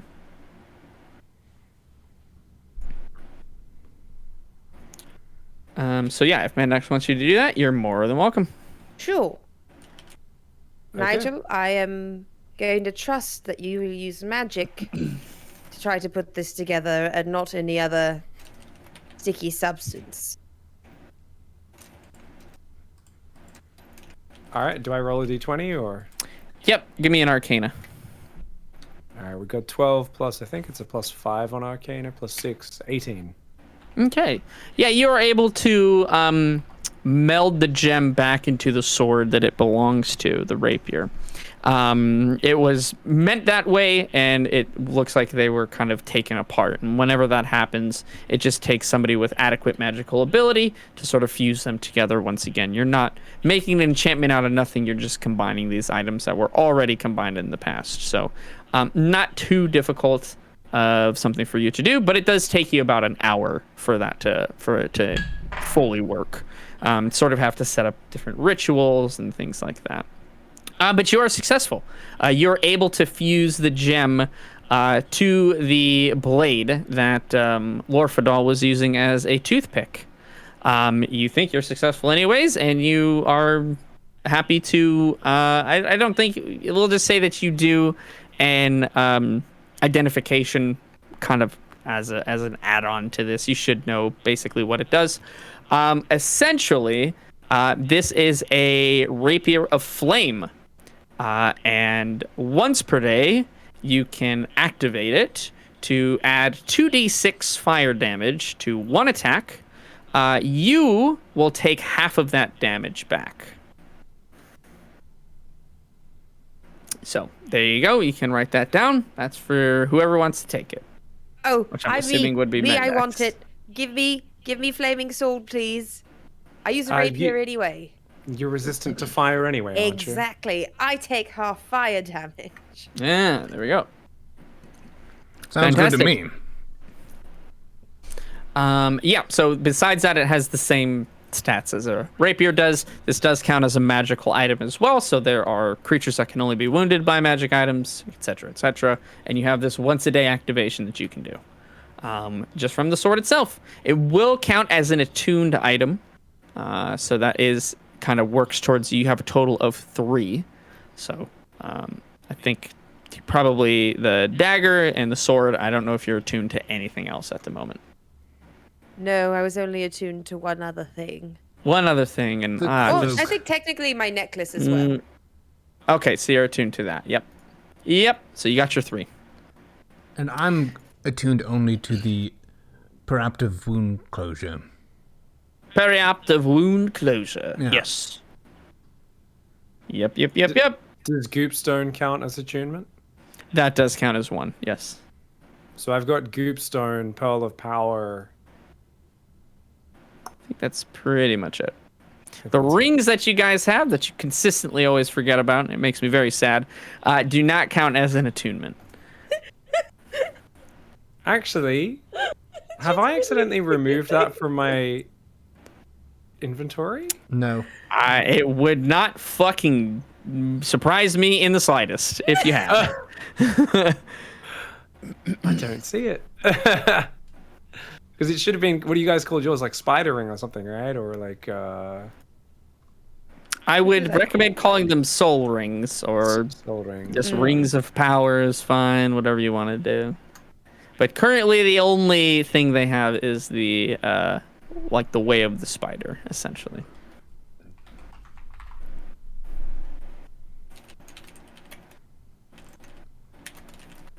I added a soul ring to my equipment area.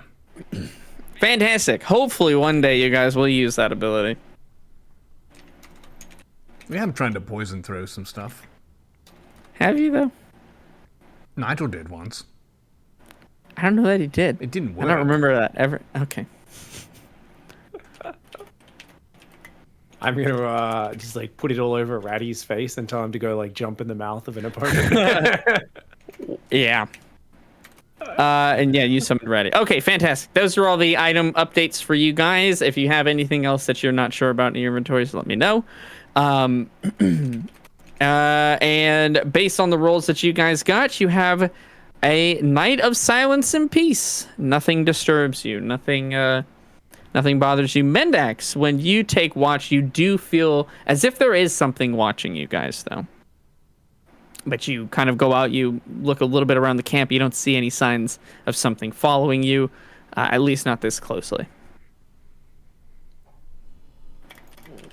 I don't like this at all. Fantastic. Should we get on to day 4? It takes you guys 1 extra day to get back all the way to Hope's End because you are traveling with, again, unattuned sort of civilians. Let's go. Alrighty, give me D20s to everybody, please. 15. 2.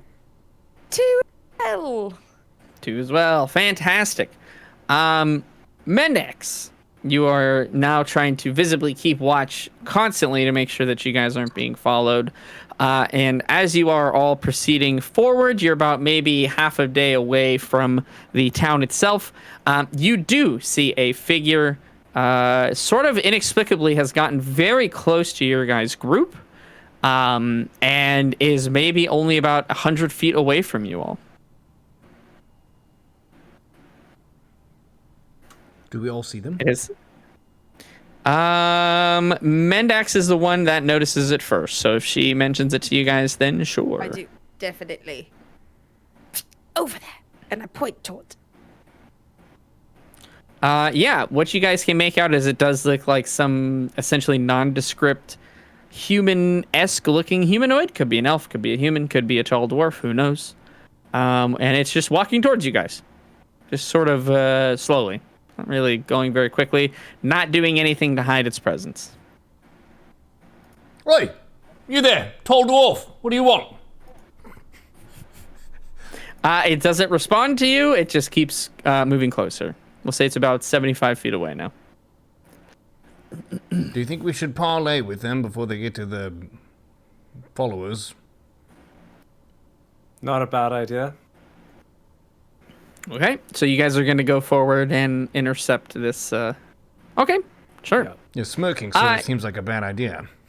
I'm having fun. That's all. Just smirking, just having a smile. Nothing wrong with that. Jeez. There's always something wrong when you're smiling, Avon.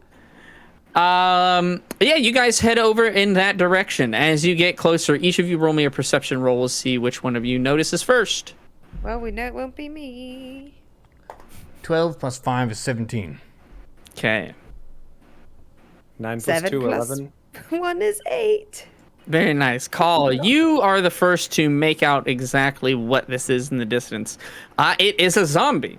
It is just a corpse that's walking around and shambling towards you guys very slowly. Hey, what do you want? Oh, it's a zombie. They don't speak. Hey, Nigel. We'll say that What? Oh, no, go ahead. Do you want to blast him? Or should I chop him up? Or I don't know why a zombie would be tracking us, though. It means something is using it to track us. So let's try and get its attention. Yeah, you guys can. I mean, you can do whatever you Try want. to step in front of it and wave, stop, halt, stop where Okay. you are.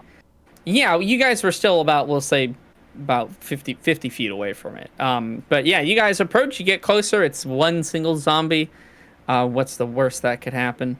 As you approach, you see that this zombie is sort of carrying something. It's sort of shambling closer to you. Its right foot is really messed up, so it's kind of just dragging its leg along. And you see that it's almost like a little concession stand, traveling at like a ballpark little table that it's traveling around with, and it has like straps that are going towards it, on its back so that it can carry this. It has a wooden sign that's hanging off of the front of this little mobile table that says Rodger's Wares, and it's not very spelt very well, and it's kind of painted on there with some slime or goo or ichor. It's Rodger, the traveling salesman, dude. Come on. Or it is, or it was. Who knows? But it walks towards you. It's now, it stops maybe 5 feet away from you and just. And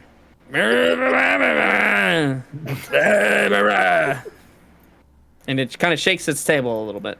Some items rattle on the top. I think he wants to do business with us. But I don't speak zombie. Is there anything good on it? You'd have to get closer and find out. Oh, shit, okay. I was going to take my dagger out just for good measure, and then I'm going to go up and get a bit closer and look at the wares. Okay. I'm do a sucker so. for a bargain. Yeah. Rodger's got all sorts of bargains. Give me a D20 roll. And then a D6 roll. Got a 9 and a 6. Okay, fantastic. You got a 9. Okay. There are 6 different items on Rodger's table. I will write them out for you guys. There is an eyeball. There is a severed hand. There is a jar filled with nails. There is a single living worm.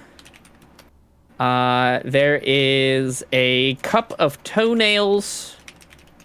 And there is 3, we'll say, black oozing mushrooms.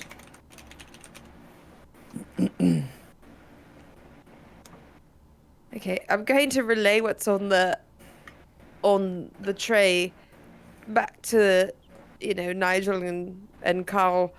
Nigel, do you need any of these kinds of things for any spells, any casting? Is there a spell that requires a cup of toenails? I need the backstory on where the toenails came from more than anything, just for curiosity's sake, but I definitely do not need any of those items for any of the magic that I'm doing. Ribbons! Ribbons, you seem like the sort of character who might actually make use of some of this. Yeah, Ribbons kind of just shuffles his little feet forward and kind of nods at Rodger. Rodger. And he kind of picks up the jar of nails and shakes it around a little bit as his neck is sort of distended in a weird way. And he puts that back down. Yes, Ribbon sort of just mumbles to himself. Well, There's certainly items here. Do you need any of them? I would say I need any of them.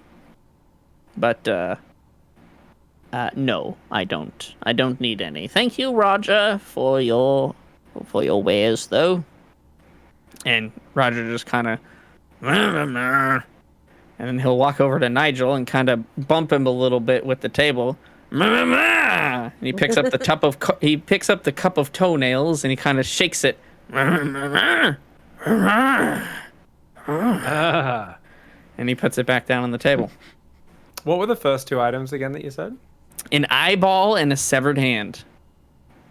Could I maybe go check out the mushrooms and just see if I might be able to identify if they're a good kind or a bad kind or questionable? Yeah, sure. Go for it. Give me a nature check. Nature check. Carl is proficient in nature with a +5 bonus. Yeah, nice. Rolled a natural 20 +5 is 25. Yeah, you certainly know what these mushrooms are. These are the deadly death cap mushrooms, used in various amount of poisons, and it is dangerous and lethal to people who ingest them. Not used as like a slashing kind of poison. So if it's like a poison someone's food kind of thing. Oh, that sounds useful. How much for this, Rodger? And he'll kind of hold up his hand, and some of his fingers are broken off, but these three are up, and he goes... I'll give him 3 gold coins.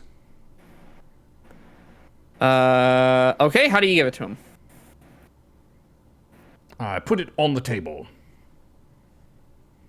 Okay. Yeah, he and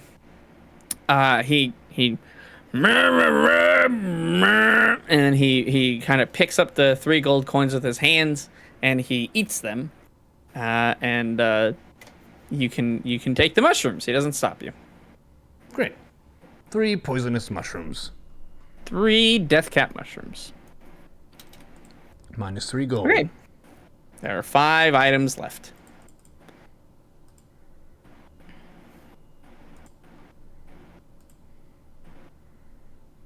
Not sure I need any of this, but thank you very much, Rodger, for your offering.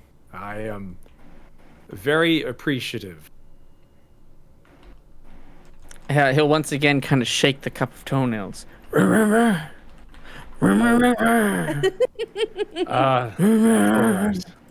No, I don't really have a use for it, though. I would love to hear the backstory on where you harvested them from. He'll put them. He'll have them in one hand. He'll. And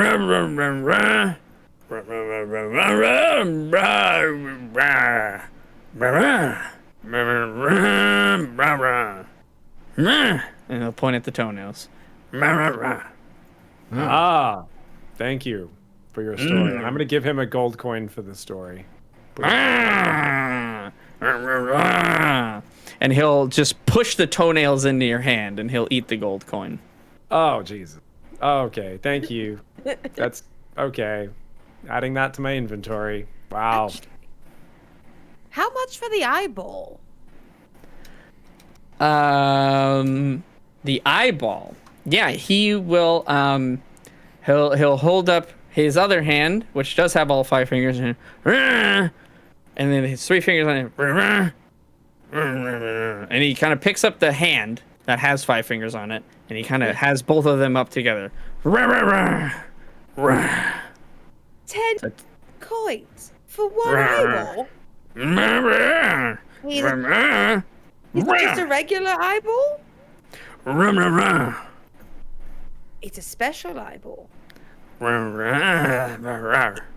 Is it a magic eyeball?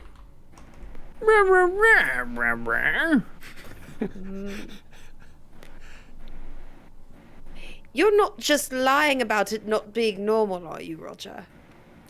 And he'll he'll pull a little string under his sign that unfolds another little wooden flap that says Rodger is not a liar. You know what? Would you take 8 for it?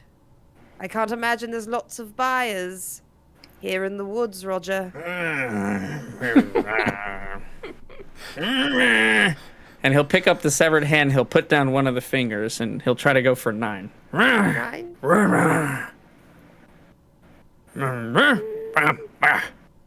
I mean, I already have 2. You know what I mean? And he'll pick up the eyeball, and he'll kind of shake it in his hand a little bit.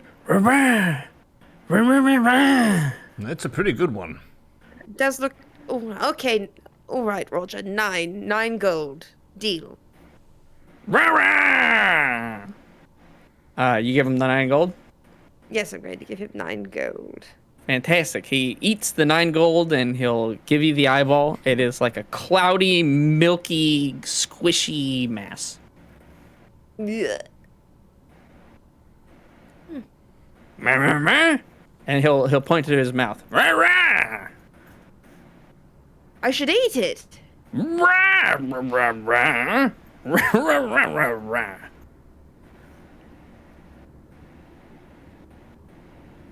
Does it seem magical? She can't tell. I can't tell if it's magical or not. I think he might just think it's special because he likes eating flesh.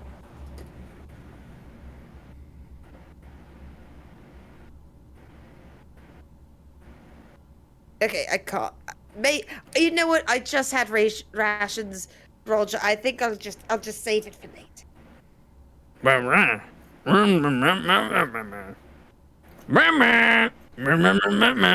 And he'll just kind of shamble off in the other direction. That was awesome. I've never met a zombie tradesman before. Now you have. Rodger, the expert salesman. He sold an eyeball to a person for 9 gold. That's crazy. For reference, what is 9 gold worth? That's like a 2-week stay at a bad tavern, like food and drink included. Yeah, that's a lot. Oh, then we are seriously degenerates because at one point in this campaign in season 1, I had a 10 gold tab for 1 night of drinking. Yeah, you did. Yes. Yeah. We also There's the a lot of dwarven- breakage fees that come with men. Yeah, true. That As might have well. been the one where we got Nigel drunk too. That might have been Nigel's first time being drunk night when we went all out. Got the good All stuff right. down off the top shelf. Well, Rodger made 13 gold today. Fantastic. What a legend. The items I got are legit strong. Yeah, You that's got true. some great items. I Honestly, mean, everybody Nigel else got was a getting couple of stuff I just- toenails. I was Come on going now. to feel left out. It's I a didn't good buy thing that something. I rolled well to identify them with the nature check. Otherwise, I was going to try to eat one. That would be bad. All right. Yeah, that would have been very bad for sure.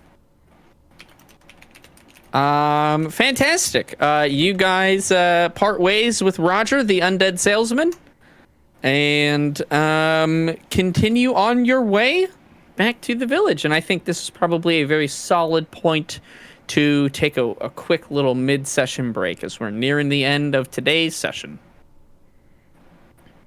Ladies and gentlemen, thank you for tuning into Wayfarers. We will return after a quick restroom break. Ish. Watch out for salesmen, otherwise you might get ripped off.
Microphone engaged.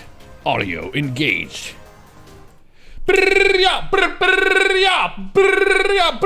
Ladies and gentlemen, we are back with Wayfarers, and the team has been trekking and traveling from the Bandits Dungeon all the way back to Light's Hope, and made an awesome trade and a great deal from Rodger the Traveling Zombie Salesman. We continue with Wayfarers. Welcome back, everybody. Yes, after your most esteemed purchases that you've made, an eyeball for Mendax, a cup of toenails for Mr. Nigel, and 3 mushrooms for Carl. You're now ready to venture back to the town. Is there anything you guys want to do or make sure of before you reach Hope's End?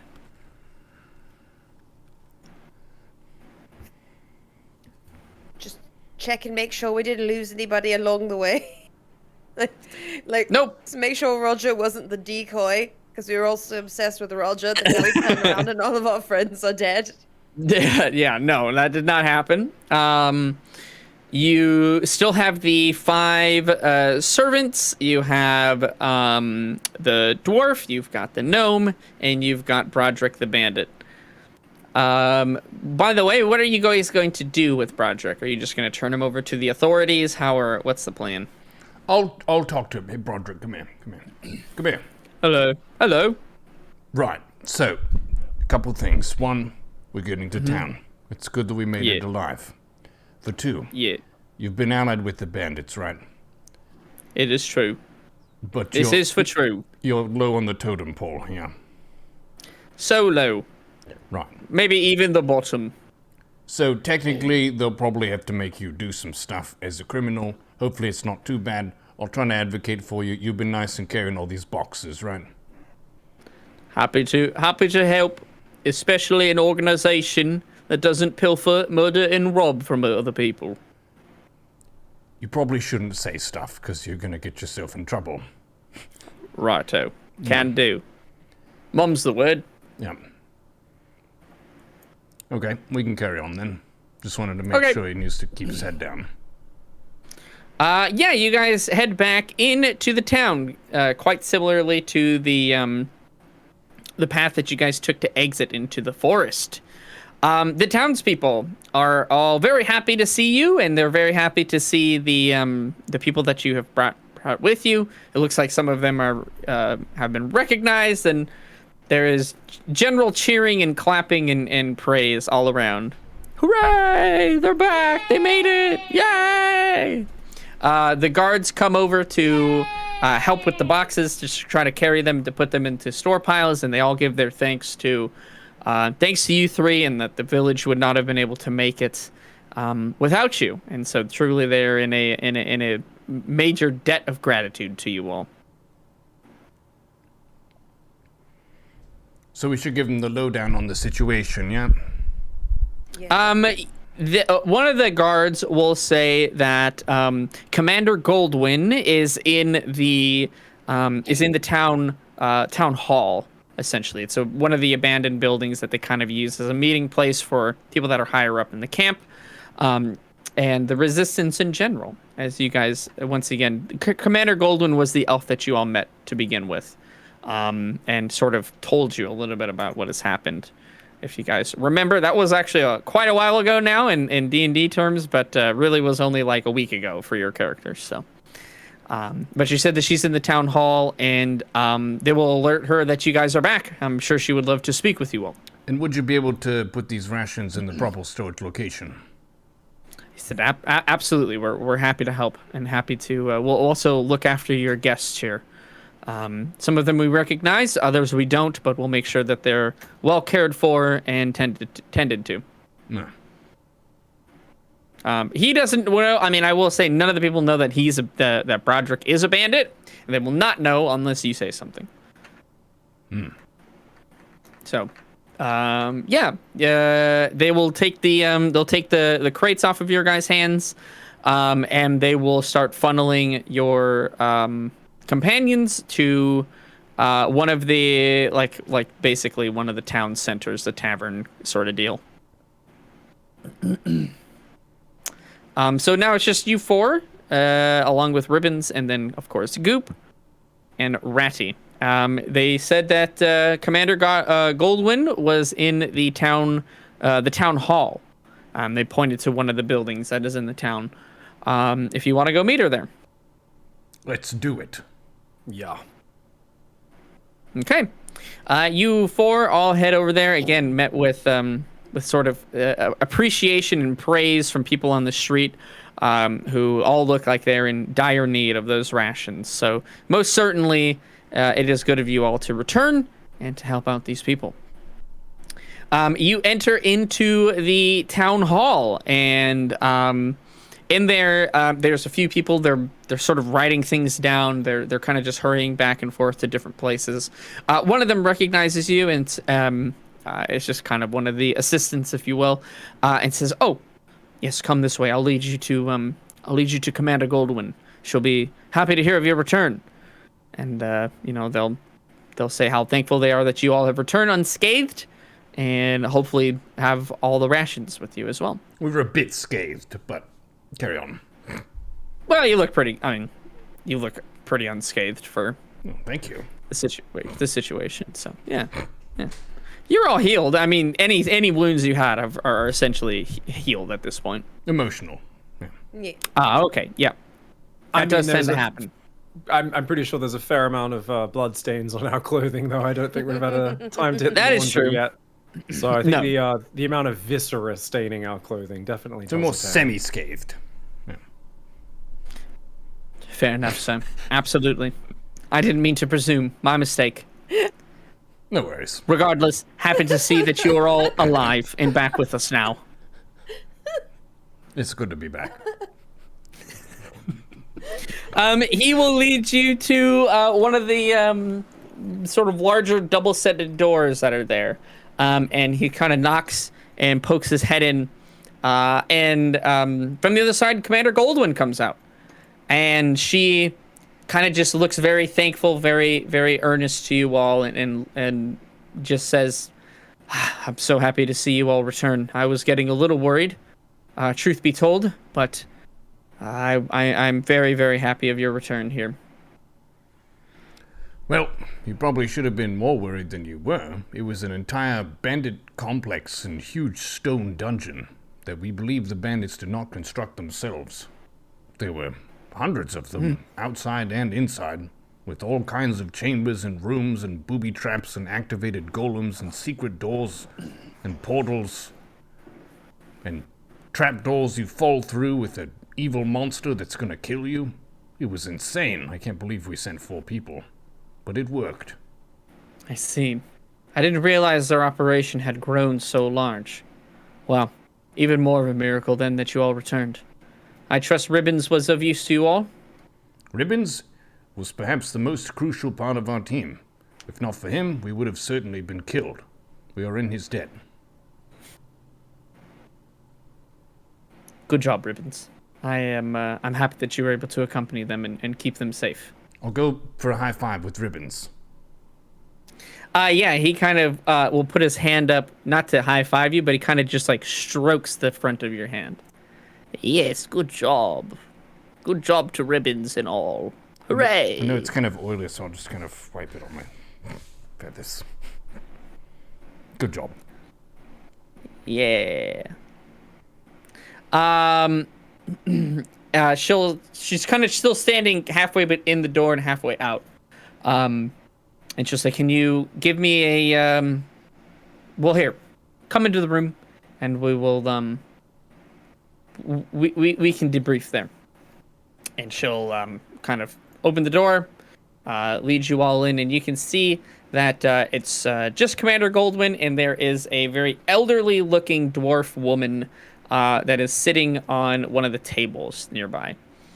She just kind of nods her head at each of you as you enter. Commander Goldwyn will continue talking. What is the state that you left there? Should we expect some sort of retaliation? No. So there were many, many bandits of varying levels of danger and skill. We faced assassins. We faced a boss who didn't really put up a fight, but he had a strong beast. There was a barracks full of bandits, but by the time we were ready to leave, they had evacuated the location. So it is, as far as we can tell, now emptied of bandits. Yes, perhaps 40 bandits escaped, but no leadership among them that we know of. I see. Okay. Then more than likely they've all scurried away to whatever holes and hiding places they could find. Without leadership, we find that the bandits are much less likely to organize raids, as it'll be a fight for power amongst them to see who's the strongest. So that will thin out their numbers regardless. Very well done. So it is safe to assume then that the local bandit issue at least has been dealt with completely. Quite brutally, actually. Mendax was chopping them up left and right. We had to hold her back. It was crazy. Good work, Mendax. Thank you. I mean, still a bit regretful that we didn't, murder the last 40 in their sleep. But what can one do? It's okay. Bad things may have happened to them anyway.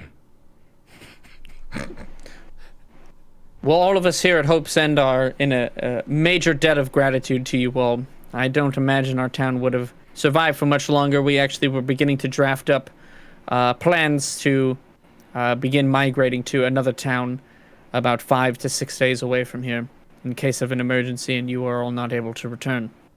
But, as you all are, I am happy to see that we will be able to stay in Hope's End for the time being anyways. And the small dwarf elderly woman that's sitting there, she'll kind of clear her throat a little bit as well.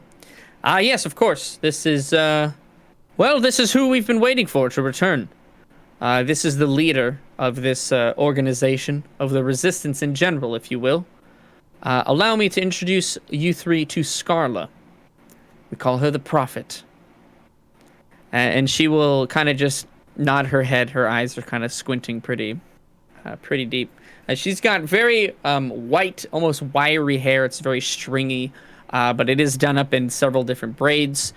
She looks very, very old. She has kind of a cane that she's holding in one of her hands, but again, she's sitting up on a table right now. She wears very simple robes.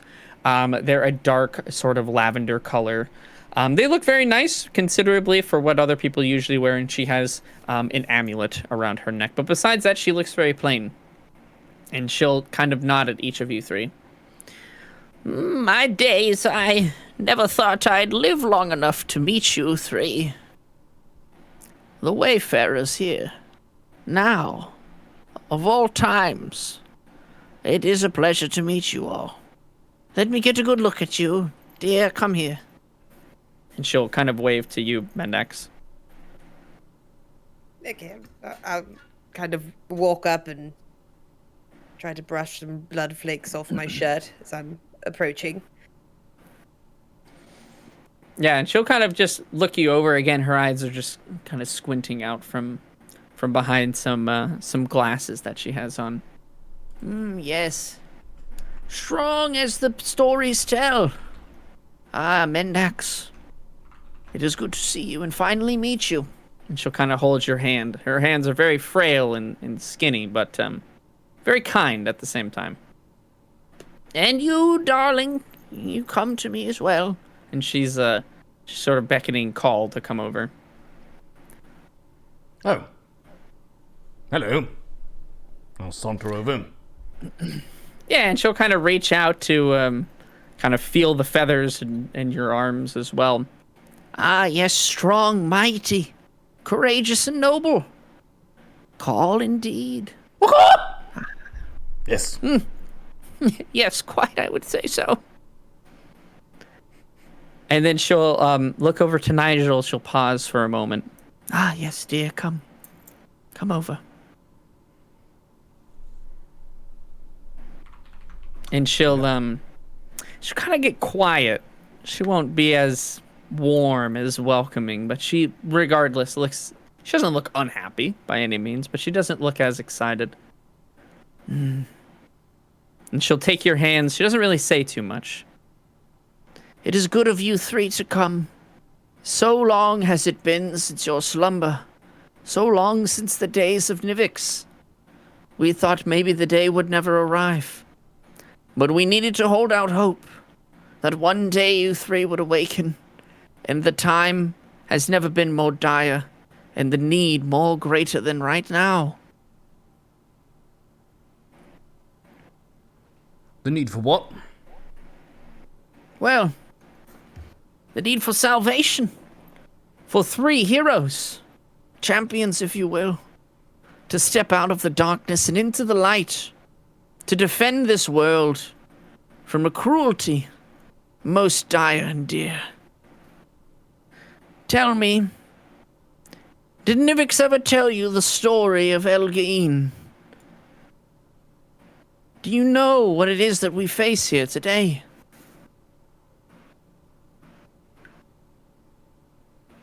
Elgain? He told us very little. I would expect as much. From what I understood, Nivix was quite the secretive type. Did not warm himself up to others, even his own family, his own blood. Well, let me tell you then, dears. Let me tell you the peril we are in today, and why it is so critical that you 3 are here. And she'll kind of go into exposition mode as she talks about the past. And she'll say, Elgain was a powerful elven wizard who became obsessed with the pursuit of immortality so many years ago now. Long before you were all born, long before many of the stars in our skies. He was there. He sought a pure form of everlasting life, without decay of the mind or body. But time, however, as it is for us all, was against him, and he was forced to use his powers to find other means of longevity so that he may pursue his quest, that true immortality, as he calls it. He transformed himself, turning himself away from the light and embraced the darkness. He became what was known as a lich, somebody who has severed their soul into pieces, unkillable, unaging, but driven to madness and corruption in the process. With his newfound long life, he grew so strong and powerful in his pursuit that none could oppose or destroy him, and his ideals drove to corruption and madness. No cost was too great and no sacrifice unnecessary for his power. The combined academic and magical forces of the world together were not enough to defeat him, nor to destroy him. Hope was lost. But then, an unlikely ally presented themselves. You may have heard legend or tales of dragons, have you not? Mm-hmm. Mythical creatures of yore, gone now for thousands and thousands of years.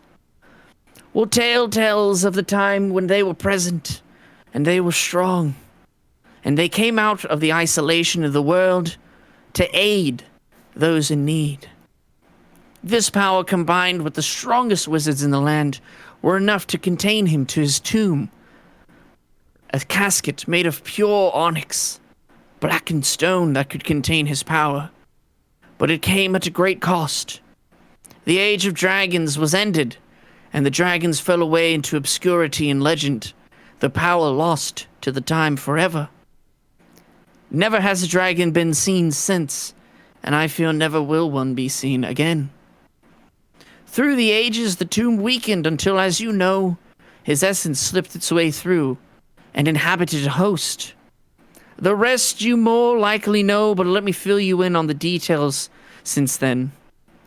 In the past hundreds of years since your slumber, Elgain has risen to unstoppable power, enslaving the land and resuming his studies for true immortality. But all hope is not lost. Holy fuck. She talks crazy. The good news is he thinks you 3 are dead. The only ones who has ever encountered him and lived. And the 3 out of time who are destined to destroy him.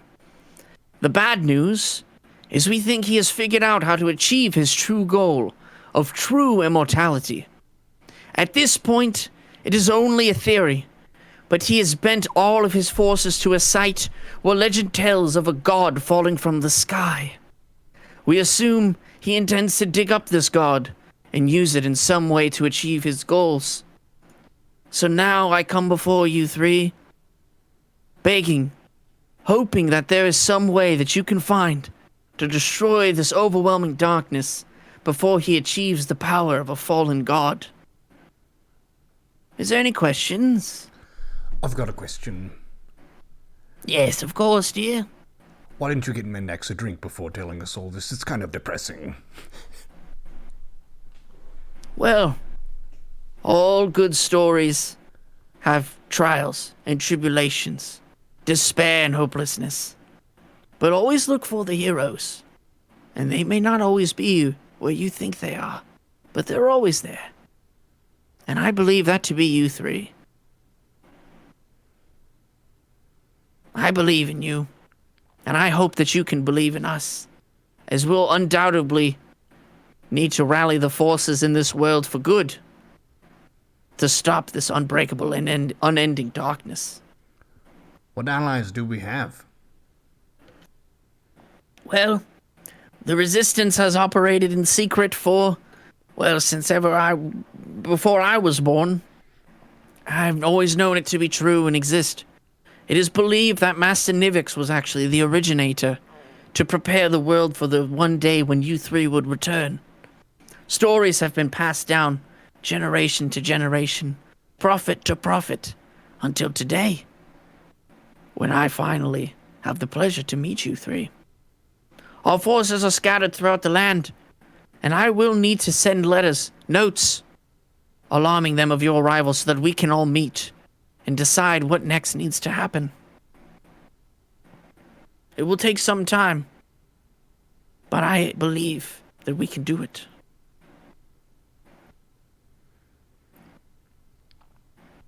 We remember what happened before we were frozen in time, basically, right?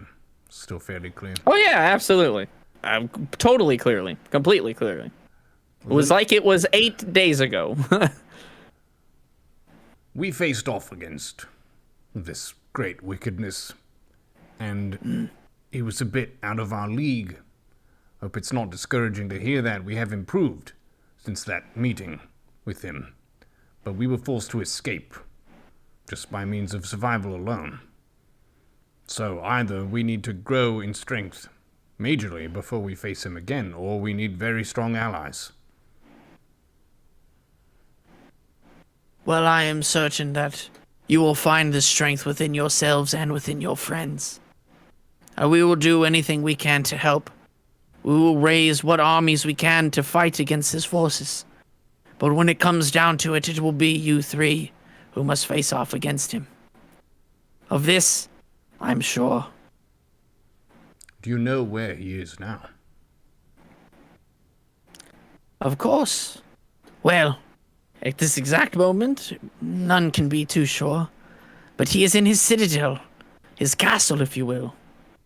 And she'll look to Goldwyn.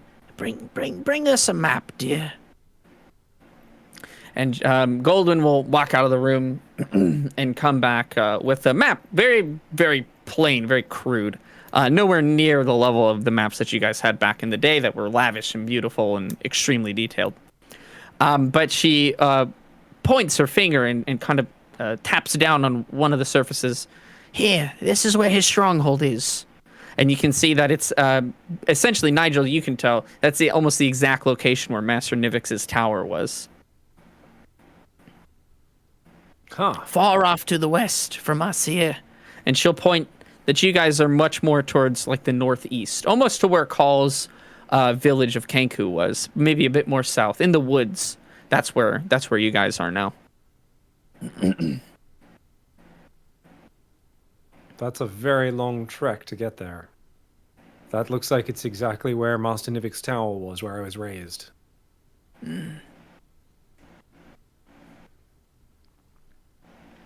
I had a question. Yes? Are there still any course. Kenku in the world?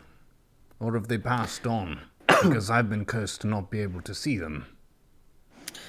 She'll kind of lower her head and she'll take your hand for a moment and kind of just stroke the feathers on the back of your hand. Call, I am afraid it's worse than that. The Kenku do survive. They do exist. They are alive. But for the hundreds of years now, they've been enslaved under the rule of Elgain. They've lost their minds to his power. They are no longer themselves, and they're no longer the people you've known. They're mindless thralls, carrying out his bidding and his word. It seems there's something within the mind of the Kenku that is susceptible to this weakness, to this magic. Why you're unaffected, I don't know, but you're the first Kenku I've ever seen not under his control. Oh, he is fucked up now.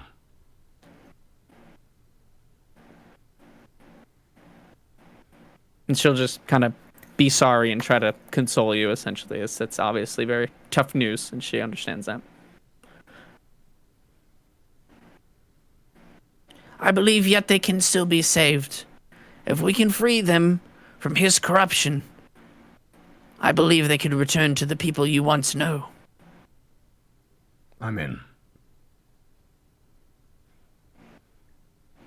Well, that's good. Not for him. I don't know. He's gonna get a bird fist and a beak. We will need that courage and strength in the coming days, to be sure, my feathered friend. But first, there's much to be done. Letters to write, contacts, people to notify. We'll need to call a council of the resistance. I will set off to that now. I'm sure Commander Goldwyn has several things that she could use your help with around the camp to fortify this base to what it once was. I'm always here if you have any other questions. And just know that we all believe in you three.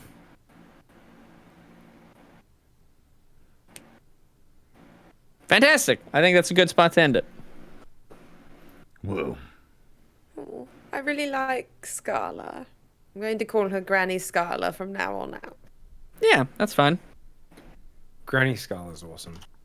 Granny Scarla. Dwarven prophet.